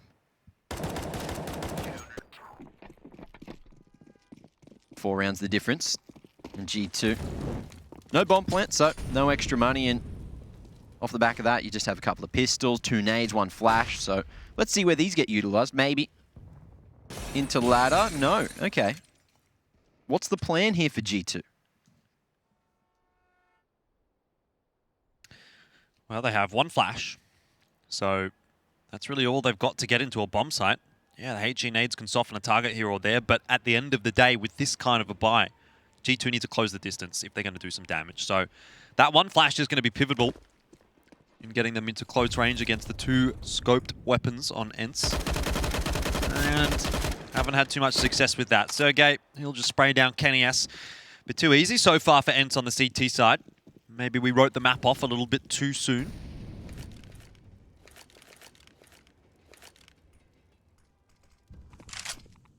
Edging down the ladder. Great timing on these rotated smokes at ladder. And it looks like G2 might just make a timing play straight through. That's what it's going to be. No utility. Cuban flashbang the jump across from Hunter. It's enough to get the opening. Jack's on the dig. This is deadly now. Man advantage for G2. It's working on the pistols. They get it all. Oh, what a round from G2. The contact play out ladder. Where has that even come from? G2, they just waltz their way in. It's a contact play, Mac. It's a firing squad. You might even see it on the replay here. There's 4 G2 players looking at Ariel. Jax hits a fantastic shot onto Sunny, and then the house of cards just falls apart. And that might be the round that ENCE could not afford to lose. That's just the firepower of G2. You know, they're so good on those Deagles, so many strong players on this roster, and ENCE, unfortunately, that cracks their economy here at 12-7. You could see G2, they sense blood in the water. They're just rolling onto this outside train yard in this anti-eco, getting in the face of their opponents. In the meanwhile, ENCE has tried to go for an aggression play towards Ivy. It's been read nicely by Kenny. He's got it locked down. Oh no, that nade as well. A bit too much damage there. No, we don't talk about those. Perfect. It was perfect. Yeah, perfect. Wasn't on stream, no one saw it. 13-7 though, the scoreline, and that's good enough for G2. Who cares if one of your players dies in a round like that? If you get yourself up to 13, and oh man, ENCE, the CT side was looking so good, and then they lost the eco. That's just classic though, you know? When you get one of these European all-star teams and they get some pistols in their hands, it's just, you know, you even see it sometimes from like a Liquid or a EG, one of those very talent-heavy NA rosters. They'll just explode out of the gates. Couple players hit a couple quick 1-digs. Very quick out Olaf this round from G2, similar to the last. Yeah, G2's continuing to explode out onto the bomb sites. Amanek does drop early this time, and ENCE feeling a bit more prepared. That's great work from Sunny. A double kill so far. Stops G2 in their tracks. Solid positioning. And now from here, the 2-man disadvantage, G2, can they get it across the line? Can they pull the unthinkable? We know that Nexa has the firepower. As Kenny just making a whole world of noise, hoping that it'll bait ENCE into going to take T-Con. That's not the setup they're waiting for. Hunter here just at the ready, but he can't thread the needle. Ooh, he's going to cop more than he gives as well. Sunny unable to capitalize. He's lucky to get out of there alive, to be honest. He almost gets his legs clipped off. Kind of like cutting your toenails. Okay. Where do you cut them though, Jordan? In the bathroom? In the bedroom with the carpet floor? Oh, no. That's not a good That's look. not it. It's gross. You go outside. Nah, bathroom gang. Outside. Go outside. I just picture Mac on his front lawn clipping his toenails in front of the neighbours. You go on the Sorry, it was bad mental image. Just triggered my gag reflex. I'm done. I'm out of here. See, at least I think I'm beautiful, Jordan. Someone has to. You're so mean. Oh, look, the producer thinks I'm beautiful. Great. I'm so happy that I'm not the only one. Anyway, this is going to be the push out towards the B site. Alu able to stop for the moment. The bomb plant goes down just in time. Nexa gets the ruffle back out, but Yampi not going to give Nexa any space at all. And that's going to be 8 on the board for ENCE now, who are edging back into the game round by round. Yeah. Good stuff from ENCE. They've built that money back on up a little bit. It's a nice response after just a little bit of a falter. So that's what we're going to try and gauge here. Is that just a bit of a falter or a symptom of a bigger problem on this CT side for ENCE? So far, it looks like just a little bit of a falter, and that's fine. Yeah, I think G2, they've got a lot of money, so they're going for a more aggressive kind of play style because they don't fear that economic reset. I think as well, they realize, you know, Sunny's that sandwich player. They're trying to potentially try to isolate some weakness there, but Sunny stepping up in a key round, a key multi-frag to keep G2 in check, and now I would expect them to probably go back to something a little slower. Again, they're throwing the same utility out of T-Con as before. Flashes as well as that E-box smoke just to sort of keep ENCE in check, threaten that they're going for the same play again and try to draw out a bit of utility. But in the meanwhile, G2 heading over towards this inner side of the map. Sergey's over here, he's got a Molotov to play with. Alu's on that line towards lower ramp. Seems like G2 now setting up for this inner's execute.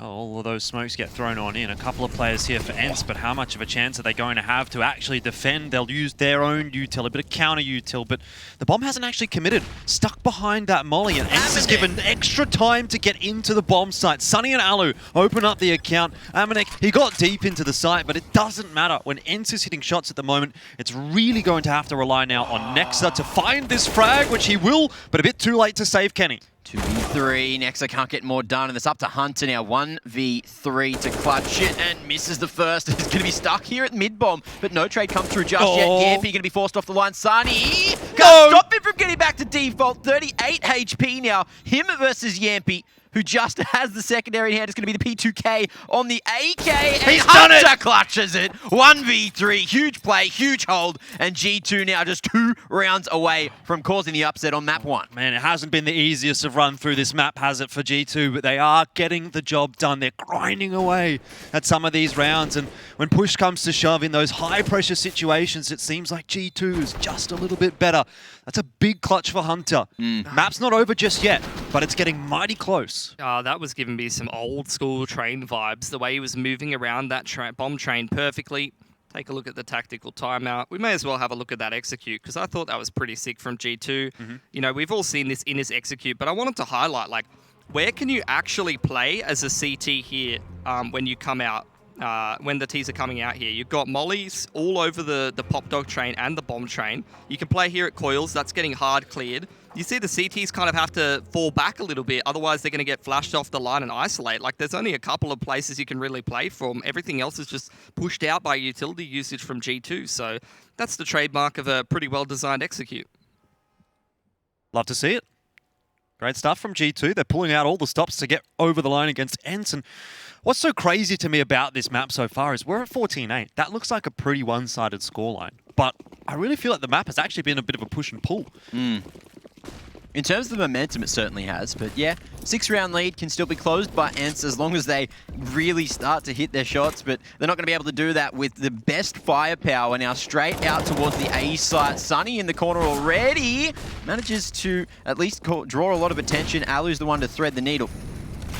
It's a man advantage. Now Alu with another onto Amanek. Yampi just drawing attention on the middle of bomb. Now Hunter, Kenny has last 2 alive as Ariel gets another. It's going to be the flank coming through. All up to Kenny now in the 1v4. And he's missed the bomb on the exit. That's going to be a freebie. ENCE with 4 alive on that miscellaneous buy. The biggest mixed bag of lollies we've ever seen. Yeah, just when G2 has the opportunity for the finishing blow, they let their foot off the neck a little bit and ENCE is able to catch their breath.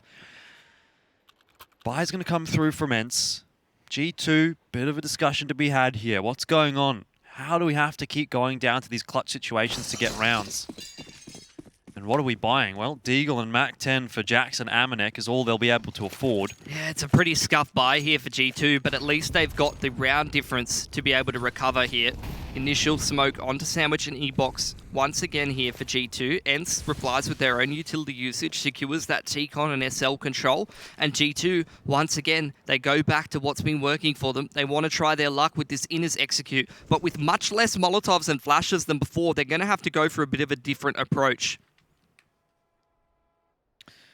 It's enough to work, though. If they get a good flash here onto Sergey, which they do, they'll be able to get out of the ramp. Now, Jack's dangerous with the Deagles so far on this map. He's going to have his opportunity, but decides to just go and plant that bomb. Now, this util is going to cause a big problem for G2, but luckily a smoke comes in right at the perfect time for them to at least get off of default, but they can't get off the site. So this is really going to have to come down to Kenny S with that AWP, unless one of these two guys on the bomb site just goes hero mode. Well, Nexa manages to get the one-way over the top there and just dancing around it, waiting for the smoke to fade. Yes, trying to come in with the cover, but it looks like it's too little, too late. At least finds the first, but look, that defuse is going to be stuck, and ENCE, they're in it. They're in the double digits. They're in the territory to get back into the game. And the economy, it's looking pretty all right. 3 alive at the end of this one. Yeah, 14-10. Money's not quite there for G2. Well, that's a very dark Who was game that? to play in. Room? Game to play in? Room. That's what I'm looking for. Sunny. Sunny is the one in the darkest room. What? Hang on. That doesn't make sense. Maybe it's like one of those ironic names. Ah. Like Elfish Guy. Why is that ironic? Because you're not an elf. Anyway, I thought that was pretty obvious. You're not a Mac. So... I thought I was a Mac. I'm a Macaleer, mate. No, I'm a Pilsky, so... Of course, yeah, You're I guess. the odd one out. I guess, yeah, screw me then, I guess. Yeah. Would if I could, Jordan, but you won't let me. Hang on. Hey, ho, all right. We're on broadcast, family show. Let's keep it real. Sorry, what? Did anyone hear that? What? I don't know. G2, they're throwing that utility toward Inner again. Kappa Pride's in chat. There's 3 CTs over there towards Inner, but it's actually the play out of SL. All picks going back and forth here. Ariel, solid position here, able to get control of the bomb now, and this should be an ENCE round, all things considered. Alus threads it on to Kenny S as well. And they're in solid position to close it. Boost up, going to be spotted though. Nexa had that opportunity. Big bink onto Sunny. Huge damage, but he's not able to finish off Sergey. Alu as well coming in from Ivy just to find the final man, and that is going to be 11 on the board for ENCE. ENCE are fighting hard at the moment, aren't they? But they still have a lot of rounds to claw back. We'll see a buy through here for G2. Job's not going to get easier for either of these two teams. It's a real brawl toward the end of train. It's actually going to be a half buy from G2. So a couple of Mac 10s, a few Tech 9s, bit of util. What are we thinking here, Pilski? Is this a faster play? Could be. I think G2's sort of at that full loss bonus situation at this point, or definitely moving in that direction. So they're just looking to try to get that AWP and the full utility in the next round. Very fast play towards Ivy, actually catches Alu completely off guard. That's exactly what G2 wants. Jack's able to jump up and down on that blue train. He's not even required. It's Kenny S and Nexa that are doing all the work, and Hunter surely doesn't get a double with a Tech 9, which inevitably will ring true, but still a 3-on-1 here for Yampy, and ENCE again just dropping the ball right when it really matters. It was a rough buy. It was a scuffed buy for G2.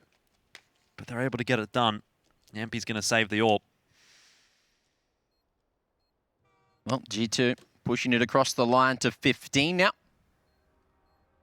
Let's see what happens in the next, because there's no way Yampy's going to be able to get out of SL with this AWP. No, not even able to get back in now. Nexa, he's happy to go for the hunt. The economy in a pretty decent situation, so G2, they realize that he does have his mitts on that AWP. And Kenny S, has he been able to find the timing here? 14 HP, Yampy, can he survive? Oh no! In comes Kenny. G2 just time and time again seem to be able to get so much value out of these half buys. The Deagles before, they got a round win across the board. That time, they catch ENCE off guard with a blistering pace towards Ivy, as well as the bit of the pinch from T-Con. And it works out beautifully for him. Now they secure match point. They move into yet another bye with very, very strong economy. And ENCE, they've got their bank broken here. They have to go down to a Deagle on Yampi. Ariel only has a UMP and no utility. Sergey's got no utility. So it's only really Alu and Sunny who have access to a full buy here in G2. Going back to what's worked time and time again, it's going to be a play towards that inner sight. But that's where a lot of the utility lies on Alu, and Sergey does have that M4 to his disposal. Well, utility timing is going to be quite important here for Alu. He might try to get himself a frag before he throws it, but the smoke does actually go down at the right time. So that's a good read so far from Alu. Inevitably, he also gets smoked off, which would allow G2 into the bomb site. Sergey tries to hold, run over by the Tech 9 of Kenny S. And that last time, you saw that sandwich, that middle bomb train smoke come out. Amnet getting flashed through the smoke now, though. Back 10. Okay. Entry back in, Kenny on the trade. Now, Nexa needs to go big from this position to close it out for G2. He's made his way to the back lines, but Alu denies him for the moment. Now, that's going to be a man advantage. Hunter, that's fake he's going to be spotted. I don't know, was he spotted? Ariel wasn't, that's for sure, and Hunter's going to go down. That means the Jax has to do this solo jumping up and down. He's trying to make it happen. No! Alu, headshot with the AWP, and ENCE again survives with that weaker buy. It seems just, again, when G2 have that opportunity to really finish things off, they're not able to make that happen.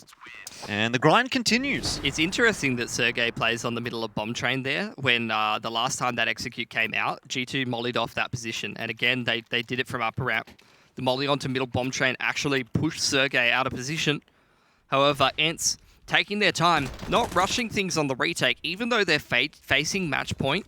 They do just take their time. They punished a lot of aggression coming out there from G2. Trying to get aggressive up that train yard, because if you do just play passive, once you secure that big site plant, it's one of the more retakeable sites in the game for the CTs.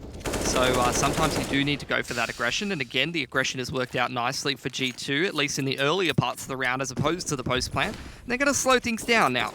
Yeah, it's a change up from G2. Not such a fast round, at least not fully committing to that fast play. They've also gone toward A instead of B initially, which has caught ENCE off guard. And Nexa hits a nice shot through the flash to get them that opener. 15-12, 4-on-5. Surely this is it for G2. Should be. Is it going to be that contact play? It's just the one flash coming out here for Nexa, and all the boys get sent in. Oh, it's Sergey, perfect position to deal with it. There's the 3, the quad, not the ace though. Nexa denies it, but now 1v3 again. Is he going to be able to clutch this out? He's got a whole minute to play with, and he just needs a bit of information. How's he managed that? How do you get that many frags on your own on the B site? You gotta say, like, okay, I know that looks really weird, right? What G2 just went for. The flash push through the low ramp smoke, I don't really agree with it. But anyone who's played like and watched a lot of demos from very, very good train teams in the past, like Virtus Pro back in their like dominant era is a good example of this. Whenever they got man advantages, they used to just keep things very simple, group up towards the small site and a flash in towards inners and just close out the round that way. And it used to be a pretty like high percentage successful way of making the round work. That time it's gone against G2. They try to hard commit through a smoke. Now they're trying to catch this Ivy timing again, and that's not worked out for them. Cleaned up nicely by ENCE, who are looking to secure a 14th round here, Jordan. Couple of scrappy rounds so far from G2, but as you say, ENCE are only looking to grab their 14th. So they do have that one round of insurance here for G2. They're not putting everything into this round. You'll notice it wasn't a full investment. They saved. They've got enough money for the round coming. This is the important one for G2. This is the one where they're going to be thinking, okay, look, if we've got anything left in the strat book, if there's a plan B or a plan C, or at this point it's probably even a plan D or E, this is the round we pull it out in.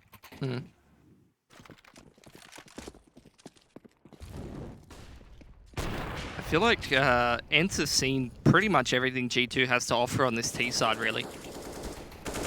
Just a question of whether they can have the right setup or react accordingly. It seems like a lot of the times, ENCE have been quite resilient in the mid-round. Oh, the age gap. Yeah. 7 years old. People born in the year 2000 are now 20. Oh. Shot through the heart. No. I feel so old. Yeah, me too. Yeah, but if you know anything about AWP kills, all you need is just a handful of them to 1v4 order at IM Sydney. No, let's not bring that up. Why are you bringing that up? He's not even in this game. Why you have to Look, he's just talking about AWP kills. I just, just saying. You could have talked about Nifty's 50 frags at IEM Sydney if you really wanted to talk about something. Honorary Australian. All right. I'm just having a bit of a chuckle. Either way, very critical round. Into round number 30. It's gone the distance. Initial E-box and back of green train smokes out for G2. Trying to draw out some utility, a bit of a response from ENCE, who were already stacked towards that inner site. And it doesn't really cause a shift in their rotations. They are very sure G2 is going towards this inner site. You see Sergey on that CT hump. He's got a molly. Ariel's got a full belt of utility. Alu's got a full belt of utility at upper ramp. And they're set up ready for this B play right from the get-go. This should be a defense from ENCE. It's not a bad gamble. G2 have been quite heavy toward the B side so far in their T side. Once again, they're just going to execute out. Sergey's in a perfect spot. He can even play in front of the smoke that's going to land at connector.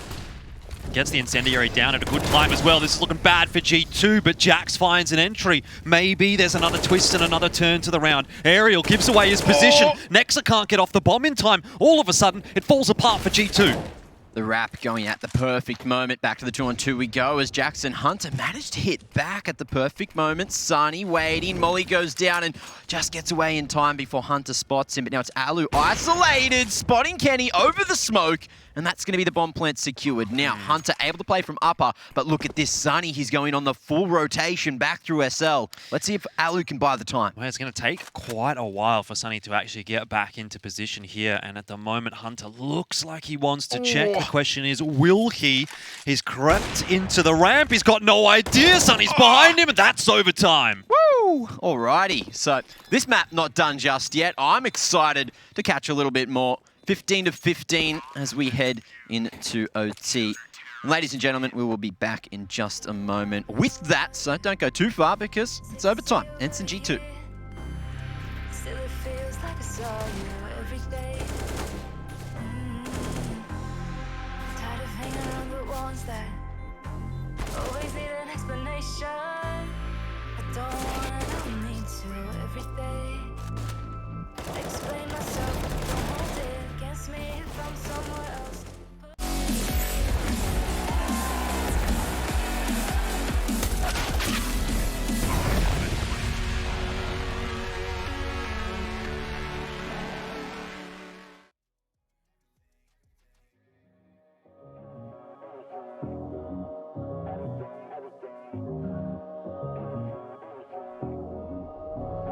I could buy you anything, anything on your everything, everything. Buy you anything, anything on your everything. I could buy you anything, anything on your everything, everything. Buy you anything, anything on your.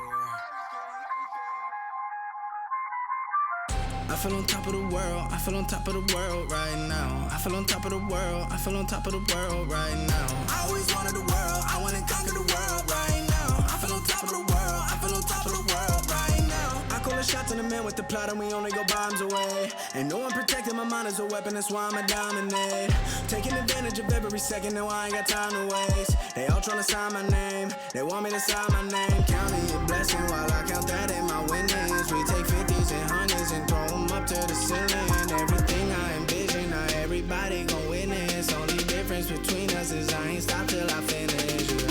I feel on top of the world, I feel on top of the world right now. I feel on top of the world, I feel on top of the world right now. I always wanted the world, I wanna conquer the world right now. I feel on top of the world, I feel on top of the world right now. Savage, you've been distracted, your best my average, there's a reason for that's a fact. So they snapping back, mad at the fact that I don't have a backup plan, I ain't need that. Outworking everybody when I relax, so I ain't tripping about none of y'all feedback. Heard that, wonder when I'm gonna peak at. And that's why you count your blessing while I count that in my winnings. We take 50s and 100s and throw them up to the ceiling. Everything I envision, now everybody gon' witness. Only difference between us is I ain't stop till I finish. I feel on top of the world, I feel on top of the world right now. I feel on top of the world, I feel on top of the world right now. I always wanted the world, I wanna conquer the world right now. I feel on top of the world, I feel on top of the world right now. I feel on top of the world, I feel on top of the world right now. I feel on top of the world, I feel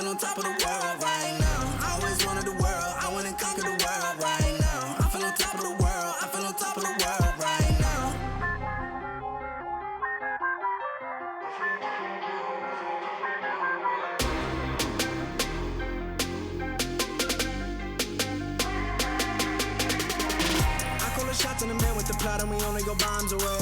Ain't no one protecting my mind as a weapon, that's why I'm a dominate. Taking advantage of every second, now I ain't got time to waste. They all tryna sign my name, they want me to sign my name. Counting a blessing while I count that in my winnings. We take 50s and 100s and throw them up to the ceiling. Everything I envision, not everybody gon' win it. Only difference between us is I ain't stop till I finish, yeah. I feel on top of the world, I feel on top of the world right now. I feel on top of the world, I feel on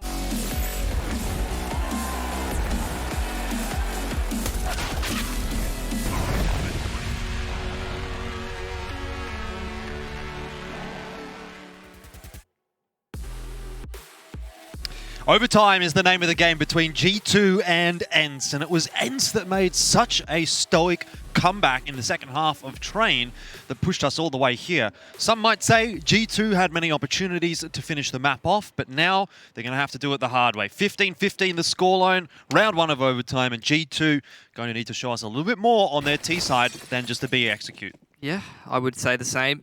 They've had a little bit of SL control, a little bit of Ivy pressure with those pistols. Can they maybe abuse that in the gun round, or will they just go back to this fast T-con approach, which hasn't done them any favors? Alu's found a very easy opening pick there onto the player trying to come up Olaf. Nexa under pressure into T-con as well. Yeah, a couple of trades already. Sunny with some extra aggression. Nice nade from Alu to find another. Kenny-S gets away, and he's not going to be spotted, so that's at least the bomb picked up and in the safe hands of the AWP. Kenny-S expecting that aggression. Now ENCE with the two-man advantage. That's getting a bit big for their boots. Pretty important pick, actually. 4-on-2 seems unwinnable. 3-on-2, a bit more doable. Definitely could be. Hunter using the smoke to his advantage. Just creep out onto the line. He's going to find Alu here for free. And this round's not done yet. G2 with a fighting chance. Now Aerial has still managed to sit here at Sandwich, and it's a matter of time. Sergey is going to find the trade. And there it is. Great teamwork coming up from ENCE, just relaying all the information, covering all the angles at the perfect time. And G2 almost managed to get back into the round. Very messy. But it's not really going to matter in terms of the economy here in OT. I think we do have the MR16 format. So ENCE can buy pretty much anything that they want. Wow, a smile from a Scandinavian. That's new. Yeah, he saw the sign that Mac had before. I feel like you just made a whole lot of enemies, Mitch. Why? Nothing wrong with that. Just smile, guys. Just smile. It's fine. Alu's going to get aggressive this time, and that's going to work out nicely. Hunter down already. Cops a grenade to the face for his troubles, but that's all good. Don't worry about it. 4-on-5. ENCE is happy. G2 not so much, as they'll work their way into the A bomb site. A trade comes through. It's Kenny-S that gets the kill onto Sunny. Now we're back to 4-on-4 with G2 taking a lot of control of the site, and Jax finding the perfect time onto Alu creeping up the ladder. Bomb plant can go down now, and ENCE, well, they're not even going to have a 3-on-4 retake. It's now a 2-on-4. Jax with some solid cover, and it's going to be the 2v4 again. Both the ENCE players fighting from the back of green. Smoke starting to fade now. Aerial doubling back, expecting Jax in this position, but even so, Jax just tapping heads left, right, and center. That's going to be the 3K for the round as Yampy again needs to try to clutch it. And he's just got the AWP. How's the timing? Nexa, he's going to go down. All right, 1v2 now. Spots both the remaining Ts, but Jax another quad kill in OT to keep G2 in it. 16-16. Always requiring someone to step up in any one of these rounds is G2. I feel like a lot of the wins that they've had have been from individuals having a round like this from Jax. I'm not sure whether that's a good thing or not. Either way, they've got themselves at least an equalizing round. And we'll see who goes through to the second half with the advantage. I just learned something from chat. Finland's not Scandinavian country. Learn something new every day. There you go. Oh, I've been taught something by chat. All I'm going to say, Pilski, is if it isn't Australia, who cares? Most people don't even think Australia's a real country. Home So is there you where go. the heart is, and the heart's right in the center. Love it or leave it. Whoa! Thanks, chat. Thanks for keeping me in line with my BS. Well, 4-on-4 is how this round has started to pan out. Yampy's on a good line. This is the first time, actually, that we've seen G2 toward Ivy on their T side, really, in a gun round. This will be an important Oh, duel. nice. Nicely done by Yampy. Finds that pick. He's going to drop the smoke behind it as well. G2 looking for opportunities here. We've seen them turn around these damn disadvantageous situations before if they find the timings. Yampy is going to hear the drop coming out from Kenny S there, so 39 seconds. Alu's actually managed to find another into SL from Bomb Train, so last two players from G2. They seem to be aware that they're coming in from Ivy. Surely this one's communicated. Yampy hearing everything and just waiting for the perfect timing to go through. Next with the reload, the cover's not quite there. Now's the perfect moment. There's the 1-for-1 as Kenny S might be able to get back into it, but he needs to hit some nasty ones. 15 seconds, Mac. This is going to have to be unbelievable from Kenny. Rounds the corner. No idea that they're both there. Got him! What? He hit the shot, but it doesn't matter, fellas. It's still the round for ENCE. Oh my god. Kenny! He's here to play today. I wonder if, I don't know if we can get a replay of that in this time, but I feel like he didn't even, on our screen, he didn't even flick that far, you know? Let's have a look. If we slow this down, I don't know. It wasn't a no-scope either, was it? It was the guy sitting in the corner. I think it was a no-scope. No, it was a quickie. Otherwise, it'll be on the kill feed, remember? We've got those hieroglyphics to tell us now. Love a good quickie. Now, into the second half of OT, we do have G2 on the defense. Now they need to get all three to close it out. Yeah, we'll see if they're able to do that. Nice pop flash for Amanek to try and find himself the pick there, and throws a little one-way so he could creep up the ladder, look for info. ENCE now going towards this B side of the map.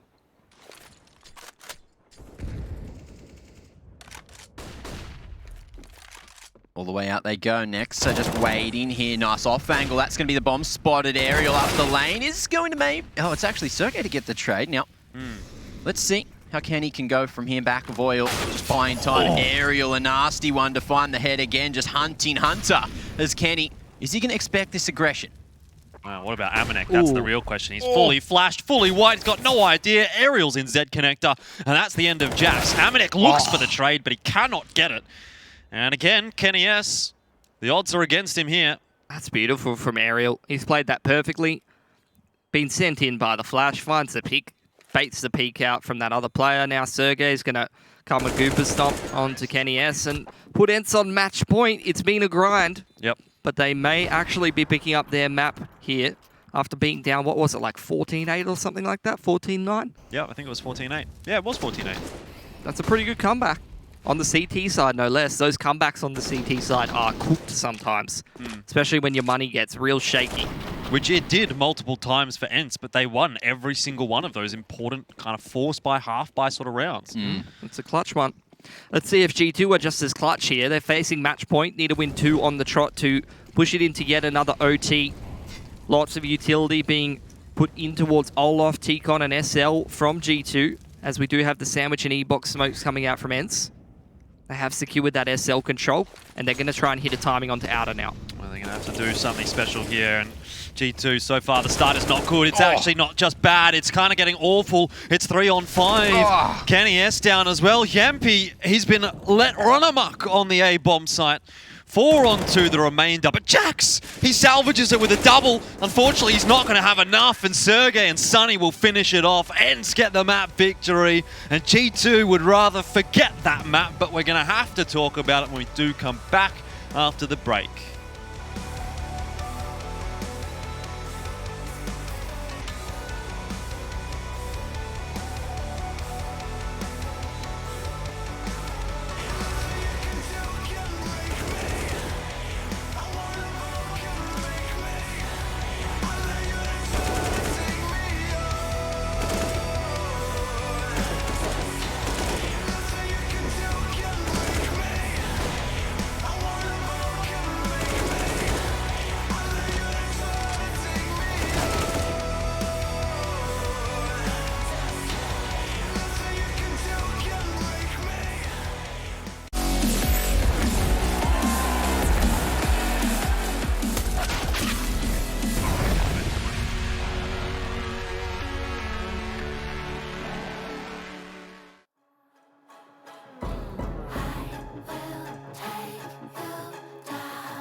under when I'm crumbling. Every night I wonder, will it ever end? Sometimes I can barely breathe, dear. Sometimes I don't wanna be here. Sometimes I don't wanna be here.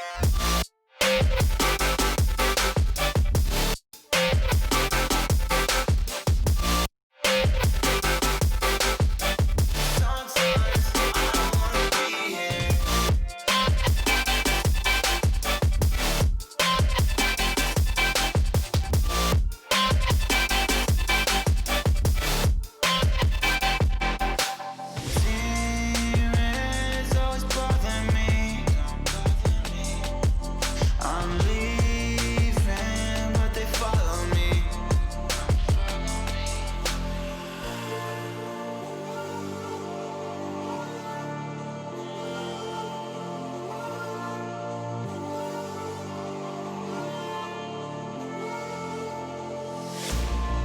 Will you follow me under when I'm crumbling? Every night I wonder, will it ever end? Sometimes I can barely breathe, dear. Sometimes I don't wanna be here. Sometimes I don't wanna be here.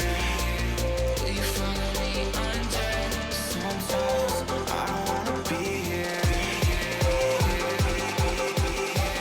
Sometimes I don't wanna be here.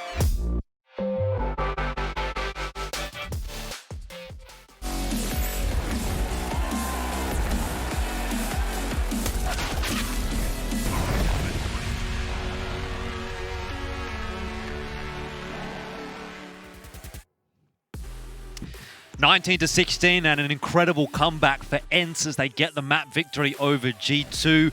And so many opportunities there for G2 that they let slip. They'd rather forget about Train. Unfortunately for them, it means they now have a much more difficult time of finishing this series off. They do go down 0-1. ENCE looking good heading into that second map, and they really do make an impressive comeback happen. We're going to chat all about it here on The Desk, and welcoming you back to The Desk, obviously Pilsky and Mac. Hey, Matt, hang on, Matt. Yeah. My bad. I just finished my nuggies in mayo. Bit unprofessional, but that's okay. Sorry. Nice. Okay. Well, I have to good? say, Yeah, good. Yeah, you look good as Thanks, always. you did too. Oh, thanks, Mac. I'll tell you what though, ENCE looked even better. CT side, there were so many of those rounds where their economy was on the verge of breaking, and they were able to recover. A lot of the times you see teams, they just drop a round like that, or maybe they only win it with one player surviving, and they actually end up getting their economy reset and lose the game. Especially because G2 were front runners. Comebacks on that CT side are so sort of fraught with a bunch of snags and little speed bumps that you can trip up over and basically lose the game. But ENCE avoided all of those nicely and actually completed that comeback. Very impressive stuff from them. Yeah, and there were some really dicey situations where it could have swung either way as well. You know, those 2v2s at the start of overtime could have literally gone to G2 as well and got them over the line, or at least bought them another round to play with. But it didn't happen, and ENCE really just managed to band together. Their CT side looked slightly better in the end, and that's what got them over the line. Yeah, I think a couple of rounds where maybe G2's T side a little bit too one-dimensional, or maybe not sort of going for the exact right play, even though they had the right idea. I remember that one round where they tried to contact flash down low ramp and Sergey cleans them all up. That's an example of that. Yeah. A couple of rounds where maybe they go towards inners a little bit too much. I found that they were having a little bit of success towards Ivy, but only really going there towards the Ivy position with pistols rather than on the gun rounds. Maybe if they were a little more diverse, switching up their strats, especially because they were getting some good pressure on Ivy or some SL control from time to time. Maybe if they utilised that a little bit better, they could have closed out the game. But end of the day, is what it is. G2 probably should have won that game, but they don't end up getting across the line. Yeah. Hey, Mac. Yo. Remember that whole little discussion we had about your prediction? Yeah. How you feeling now? Pretty good. Pretty good? Yeah, pretty, You reckon pretty it's- all right. you reckon it's 2-0 still, ENCE. What do you reckon? What do I reckon? I don't need to give a prediction. Why? I'm just the host. Hey, what's your prediction? I predict a good game. We're We're going to get a good we game. already know that. That was a great game. Well, I'm telling you, that's my prediction. cop out. Okay, Absolute what cop-out. does this result, though, tell us about what's coming here, Pilski? I mean, does this put a bit of a shakiness in the G2 camp at all, you reckon? Oh, they're going on to their map pick. I think they'd probably be feeling pretty comfortable and confident heading into the rest of this series. I think it's going to be up to those rounds or close out that game. They got to be able to reset themselves mentally and just move into the NEM. You saw like a little bit of disappointment from some of the G2 players when they couldn't close out next map pick. They know that they probably should have won that game. They know that they're probably going to be the better team on Dust 2 if they play their normal game up against ENCE. So I think it's really up to Malik, who is one of those coaches that's good at G'ing up the boys and getting them on the right page. Well, he's going to do that, I'm sure, in the coming break, which is exactly where we're going to head. Dust 2 is the second map in the pool, and G2 will be looking for redemption as we head into their map.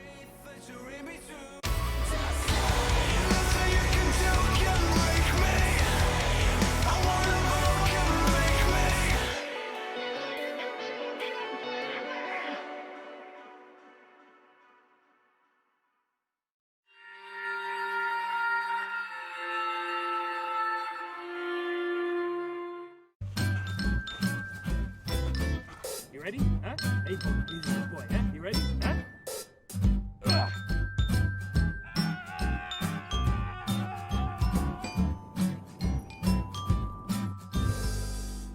Start your esports career now at play.eslgaming.com.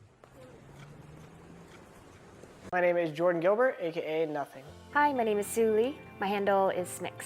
I think it's important for these initiatives to happen. Empathy really, really goes a long way, and it always means so much to us, and I think that's where initiatives like this really help. I encourage everyone in the community, anytime they see bullying, anytime they see someone getting called names, I encourage you to step up and say something. Good luck, have fun. Good luck, have fun.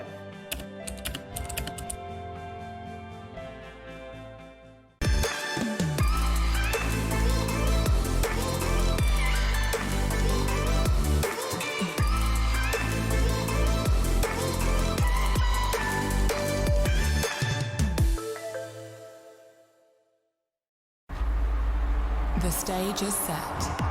From your home to the arena. We proudly support the living room champions like we do the champions of the world. Providing you with the best tools in your pursuit to be a star.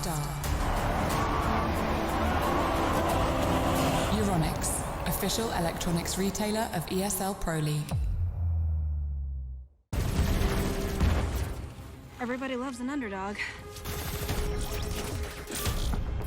Who needs to be liked? Mountain Dew Amp Game Fuel. Victory in a can.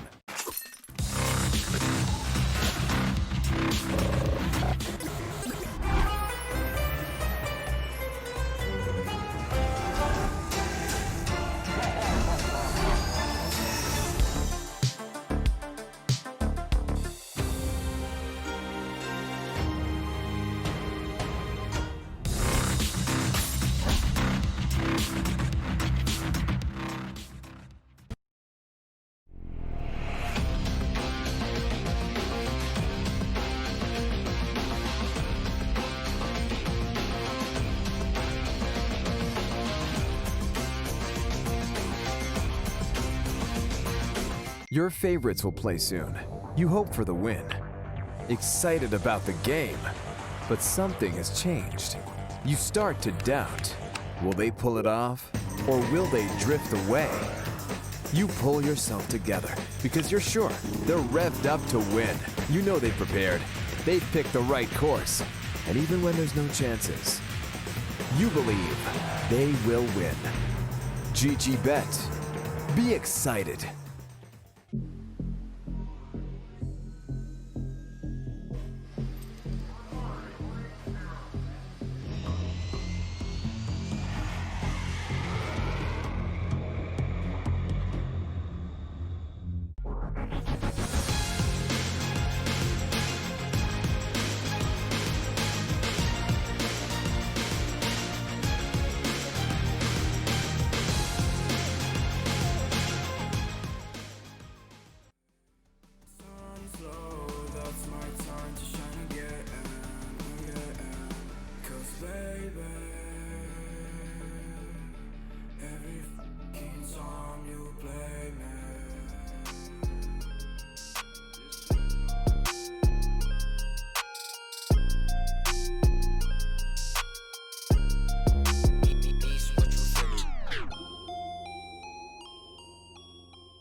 ESL Pro League is brought to you in part by Intel, Gaming Malta, Euronics, Mountain Dew Game Fuel, CS Money, MSI, GGBet, and America's Navy.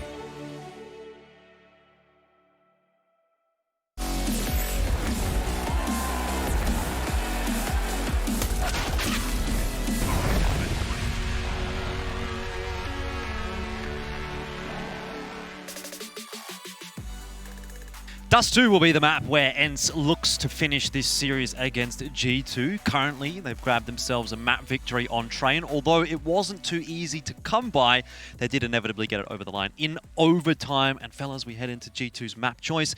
That's good news for them, obviously being down 0-1. But ENCE is looking good today.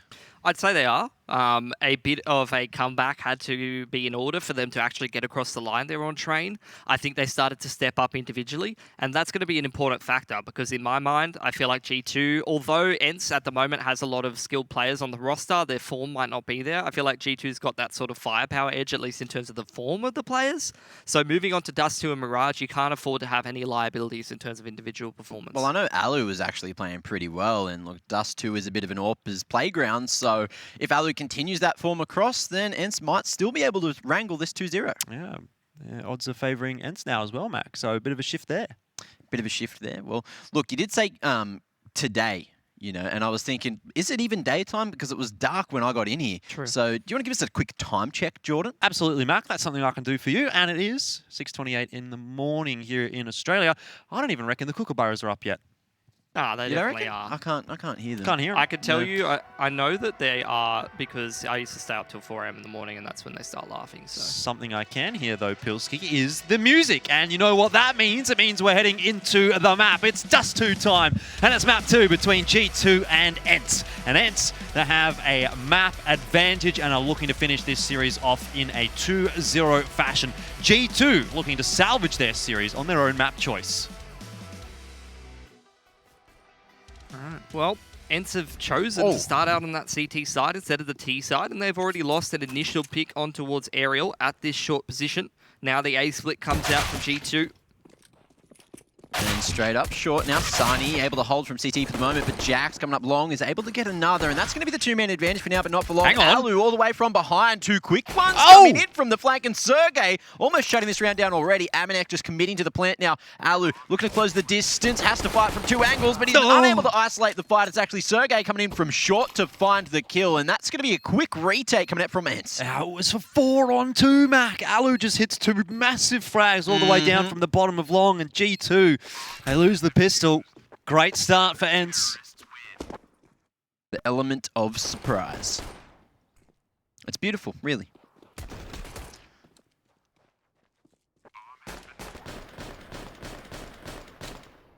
Wasn't pretty, but he got it done. And that's what matters at the end of the day. That's it.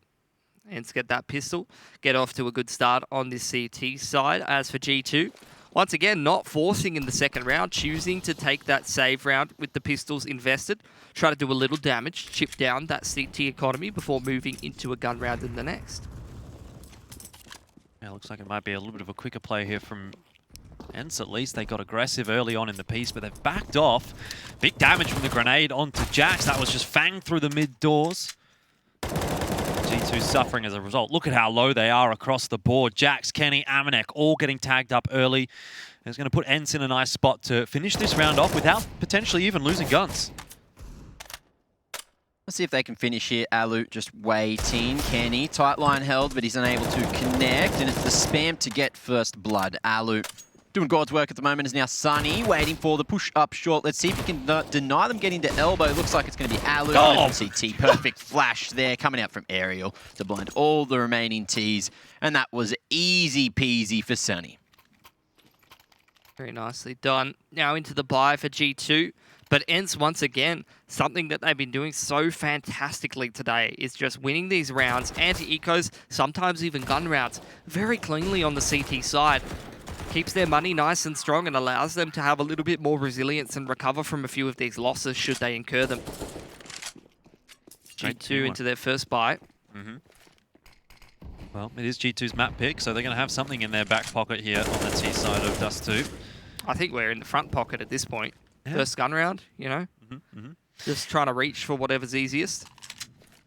ENCE, for their own right, though, do play a little bit of Dust 2, and they're not too shabby on it. No. So, look, Mac, your prediction of a 2-0 today is looking not so bad. Yeah, I think this is going to be yet another close one. It is Good 2-0 already, flash. though. Like, just look at the scoreboard.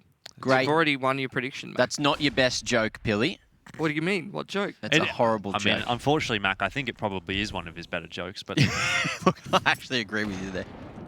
You know what is the joke? This friendship. Thought you guys would be there to support me.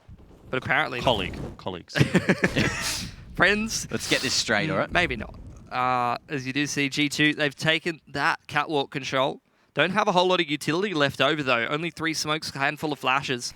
So they're going to throw that progression smoke up onto the ledge here. The smoke on top of the boxes, which allows them to cross as a one-way. Alu trying to peer over the top of that, find any T's in over the top of that one. And Hunter now throwing out those flashbangs any second here to send the boys over. Well, there's a good shot from Alu to start things off. 30 seconds for G2 to work their way into the bomb side. And Alu, he hits another one. A flash up into the air for himself allows him to cross toward the site. And maybe there's 3 on the cards. Kenny S facing. Alu gets himself 3. And Jax and Amanek now have to clutch a 2-on-4. Looks like we've got God Alu in the server today. Oh, Jax that's unable it. to get that one from above. GMP, Round's good over. cover. Round's over. Yeah, no time. Can't Amanek, plant. he's just going to fight for his life here. Door stuck. Can't do it. Can't do it. Oh, that is not good, though. They've lost 3 guns on the way out there. They're trying to hunt down Amanek with all of their players, and they've dropped a hell of a lot of cash towards the end there. Allo, he's just seen his sunnies peering over the top of those smoke. That's it. That smoke. Not much at all, and a nice couple of flicks to really secure that round for ENCE. Alu doing so much work now, and that's going to be 3 in a row. So, yes, again, look, the economy, it's in a bit of a rough way, and G2, they realise this. They're going for the miscellaneous buy, the mixed bag around Amanext. Saved AK, missed Molly for Sunny, and that's going to be a bit of long control for G2. MP already off to a good start, so too is Aerial. You talk about long control for G2. I'm not seeing it anymore, Mac. Amanext, the only one that's gotten anything done. It's 2-on-4 again, and G2 just back into the same old position, aren't they? It's early days here on Dust 2, that is fair. But ENCE are off to a great start. I've been waiting for that secondary AWP on Yampy. Man, so crisp, so clean on that AWP. So whenever I see the double AWP setup from ENCE, especially when you do have Alu firing pretty nicely, that's a scary prospect indeed. ENCE dropping 4 guns in the previous to Amanek mostly, and then in that round dropping 3 guns over there towards the pistols means that their money, I was just praising them for how cleanly they've been closing out these rounds.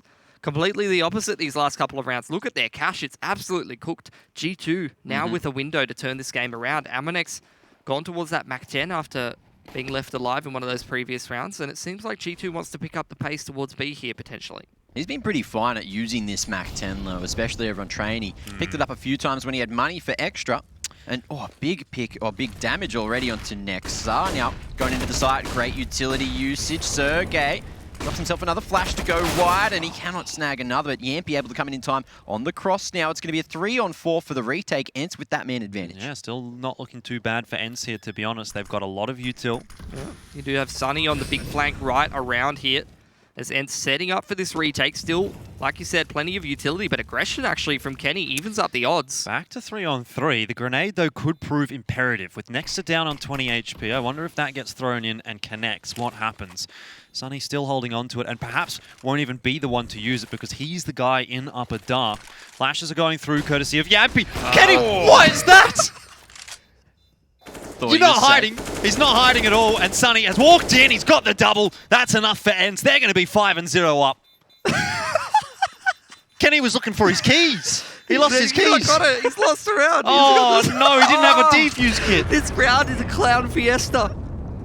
Oh, my Everything God. going everywhere. But look, at least ENCE have done a huge amount of financial damage to G2. But the same can be said for G2 as well as Kenny. He was one with the bricks there. If I can't see you, you can't see me. You just got to, if you sit still, it's a lot harder to see you. That's what they tell me. Shh, I'm camouflaged. Yeah. Well, ENCE real scuffed by heading into this one. This is what I was talking about. That round, again, comes down to a one-man alive situation. Sunny clutching it out. Yampy, though, just going across mid-doors and absolutely dominating Nexa. Puts them at a man advantage, and he's pushing lower dark as well. Oh, Sergey's in such a good spot, but has actually fallen off. The boost still gets one through the flash, and Yampy comes in from behind. Yes, he's stuck behind a smoke, but there's no chance they're going to look around behind them. He'll get the free kill onto Kenny, drops the bomb, slows G2 down, and now ENCE in the perfect spot to win this round.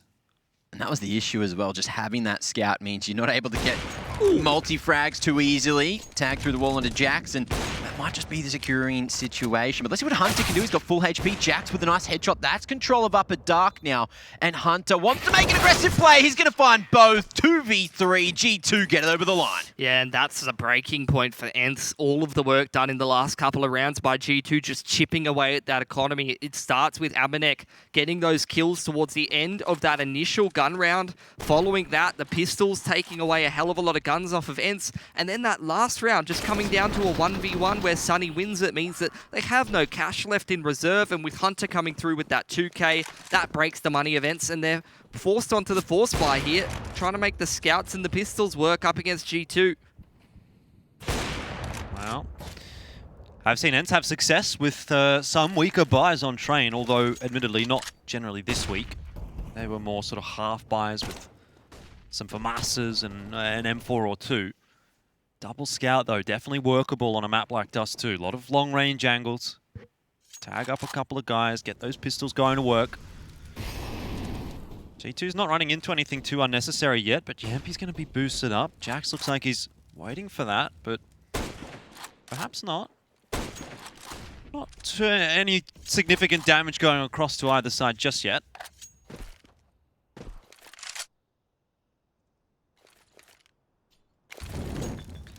No utility left over here for ENCE. They're just going to have to rely on hitting some pretty sharp shots. G2, still some utility left over. Slowly working their way through the map. Flash up catwalk here to take control. And I'd imagine they're just going to go for this execute. Nice flash onto the line. Allows Hunter to find that pick onto Yampy. Gives G2 the man advantage. And now they're going to execute onto this A side as well. Limiting the angles that Alu can use. Oh, and the drops come through. Alu hasn't spotted that at all. Amanek with the opening. And now, yes, there's a bit of long control, but just with these pistols, it's going to be hard. And Amanek looking to close the distance, looking to farm up a Storm with the Mac-10. He's hungry. He wants some extra money in the bank, and he's just running straight towards him. Aerial dink down to 42. Sunny ready to peek on the contact. 2 on the short side now, and Sunny can't get it over the line. That's going to be both going down at long, and now it's all up to Sergey to maybe find himself a weapon. But that's going to be 3 on the board for G2. Yeah, it's a little unfortunate for ENCE that they aren't able to get a little bit of economic damage done there. But either way, you reap what you sow, I suppose. And a couple of really close rounds have put ENCE into a pretty rough position. Sergey saves his deagle and armor. He'll be able to put that to good use next round. But Amanek creeps forward. Will eventually drop. Next player's not going to get there in time. So Sergey will survive. I like this variation that we saw from G2 on that A execute. Something that's gaining a lot of popularity here is just instead of throwing the smoke on towards the dumpsters there and then crossing up this right side of Cat, you get the smoke that lands here instead, and you push through it with a couple of your rifley boys. Just different approaches you can take towards that A site is always good to see. And that's the mark of a team that really is feeling quite comfortable on the T side of Dust 2. They'll be feeling pretty comfortable about this coming round as well, G2. Knowing that ENCE are down only onto the pistols. And not even the good pistols. Deagle here for Sergey. And he can't land his shots. So G2 look like they'll get through this one relatively comfortably. Really solid anti-eco coming through. Let's see if Sunny... Look, he's managed to get a single shot off, but unfortunately, it wasn't on the head, and Nexa fought his way back. So speaking of back, it's G2 back in the game. 4-4 now, all tied up. Heading into round 9, who will edge out in the lead? Will G2 carry this momentum forward, or ENCE now back on the bike? Can they get another on the board before it gets too deep into the half? Alu's gone back onto the AWP. It's going to be a glass cannon AWP from him, but to be honest, I don't mind that at all. I think he's been really, really solid with the AWP so far here on Dust 2, and to put him onto a rifle would be doing him a disservice. See what kind of an impact Alu can have. Yampi over to the B bomb side again, probably is going to have to do a bit of work, and he'll get his incendiary down right at what looks like the perfect time. They're going to go through it. Maybe it came a bit too late, but Yampi's still alive on the site. Sergey has been bought enough time to find himself a triple kill, and that's going to be that probably. Kenny S, a 1-on-3. Oi, that's not where you want to be. Sunny will finish it. 5-4, good round for ENCE, and that's now the second or third time that G2 have tried to get into the B bomb site and have kind of almost been stopped in their tracks. They haven't really been stopped in their tracks because they have gotten into the bomb site. But it hasn't been the clean entry that they've needed it to be to confirm the round. And it took so long to get Sunny, or rather Yampi, off the site that Sergey had so much time to just do some damage from the window. Well, that's it. He was the critical piece of the puzzle there, just buying so much time, drawing so much attention there from Heaton. And because of that, it allowed Sergey to come in from window, get another 2, and managed to triple up in the end. So really solid round coming up from ENCE, all things considered. Now, G2, they're going to be pushing on the other extremity back to long this time. Aerial has already used all of his utility, and now he just has to rely on his aim, but he can't see a thing because of the corner smoke. Well, needs to get back out of dodge here as well because he's really under pressure. G2, though, they elect not to go through the smoke. And Alu clears out short. So this is a perfect setup for ENCE. They really only have one angle to watch. They know that long's dirty, but they know that short's clean. They know there's nothing happening over toward B. Nothing's happening in mid. ENCE under absolutely no pressure at the moment. And G2 will just bide their time, wait that clock down a little. Yeah, we haven't seen this situation so far, so let's see how ENCE deal with it. Alu happy just to play from the corner and deny the cross to site. G2, plenty of utility to get across. A couple of flashes to put them through. And Alu just waiting for the call to flash over to long. Sunny wants to go in. Smoke has actually missed the mark there over towards short. Someone's thrown that a bit awry. And Alu, he's going to have a field day. Flash comes through. It's actually a team flash. Sunny already takes 2 before it, though. So great defense. 5v2. This should be an ENCE round every day of the week. It is. Great work from Sunny. You say Alu's going to have a field day, but he's not given much of an opportunity. When Sunny is able to find 3 kills like that, Kenny S a 1-on-5. He'll save his gun. 18 seconds left in the round. And a very nice fight back again. It sort of feels like their trademark in this series is a few rounds being put together by G2 and starts to look a little bit shaky. And Kenny, yes, 360 no scope. Not quite, but it is going to be the 360 scope. That's the end. Sunny right into a Kobe, so this round's got it all. Absolutely dunked on with that one. Big damage, big round. And a kill after time as well. ENCE could not ask for more after that one. Do we get the POV of Kenny S with a 360 no scope? No, but we do get Sunny in the dark again. In the darkness. You know, like, I'm Batman. Yeah. I caught along. I hope chat did as well. Yeah. Where is she?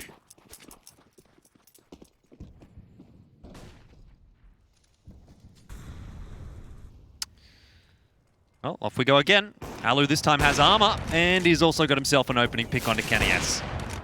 So great start to the round here for ENCE. Even better, compounded with that damage onto Hunter.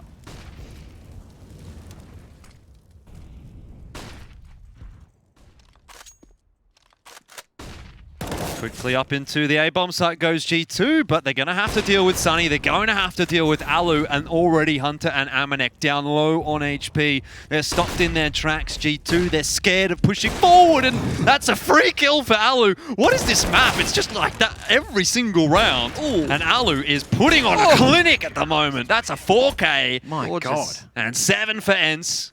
Smacking him around on the A side, isn't he? Very, very nice performance from the man. I mentioned it in the pre-show. I was like, hey, look, Alu, looking pretty good on train. Let's see if he carries it across the dust too. And so far, so good. Hitting almost everything that goes in his crosshairs. Yeah, he said that ENCE would go 2-0 here.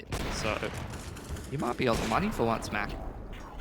What do you mean for once? I always make these calls. I'm going to go make a compilation of it.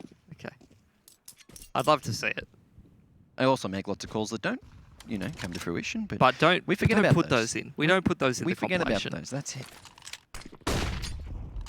Flash out mid from G2, trying to get something done with the pistols here. Oh, Alu again, going to be able to play a crossfire here with Yampi as well. It's looking pretty good for the moment, but G2 reroute up short. That's going to be the bomb left behind now. Nexa and Kenny S, they need to go back for it.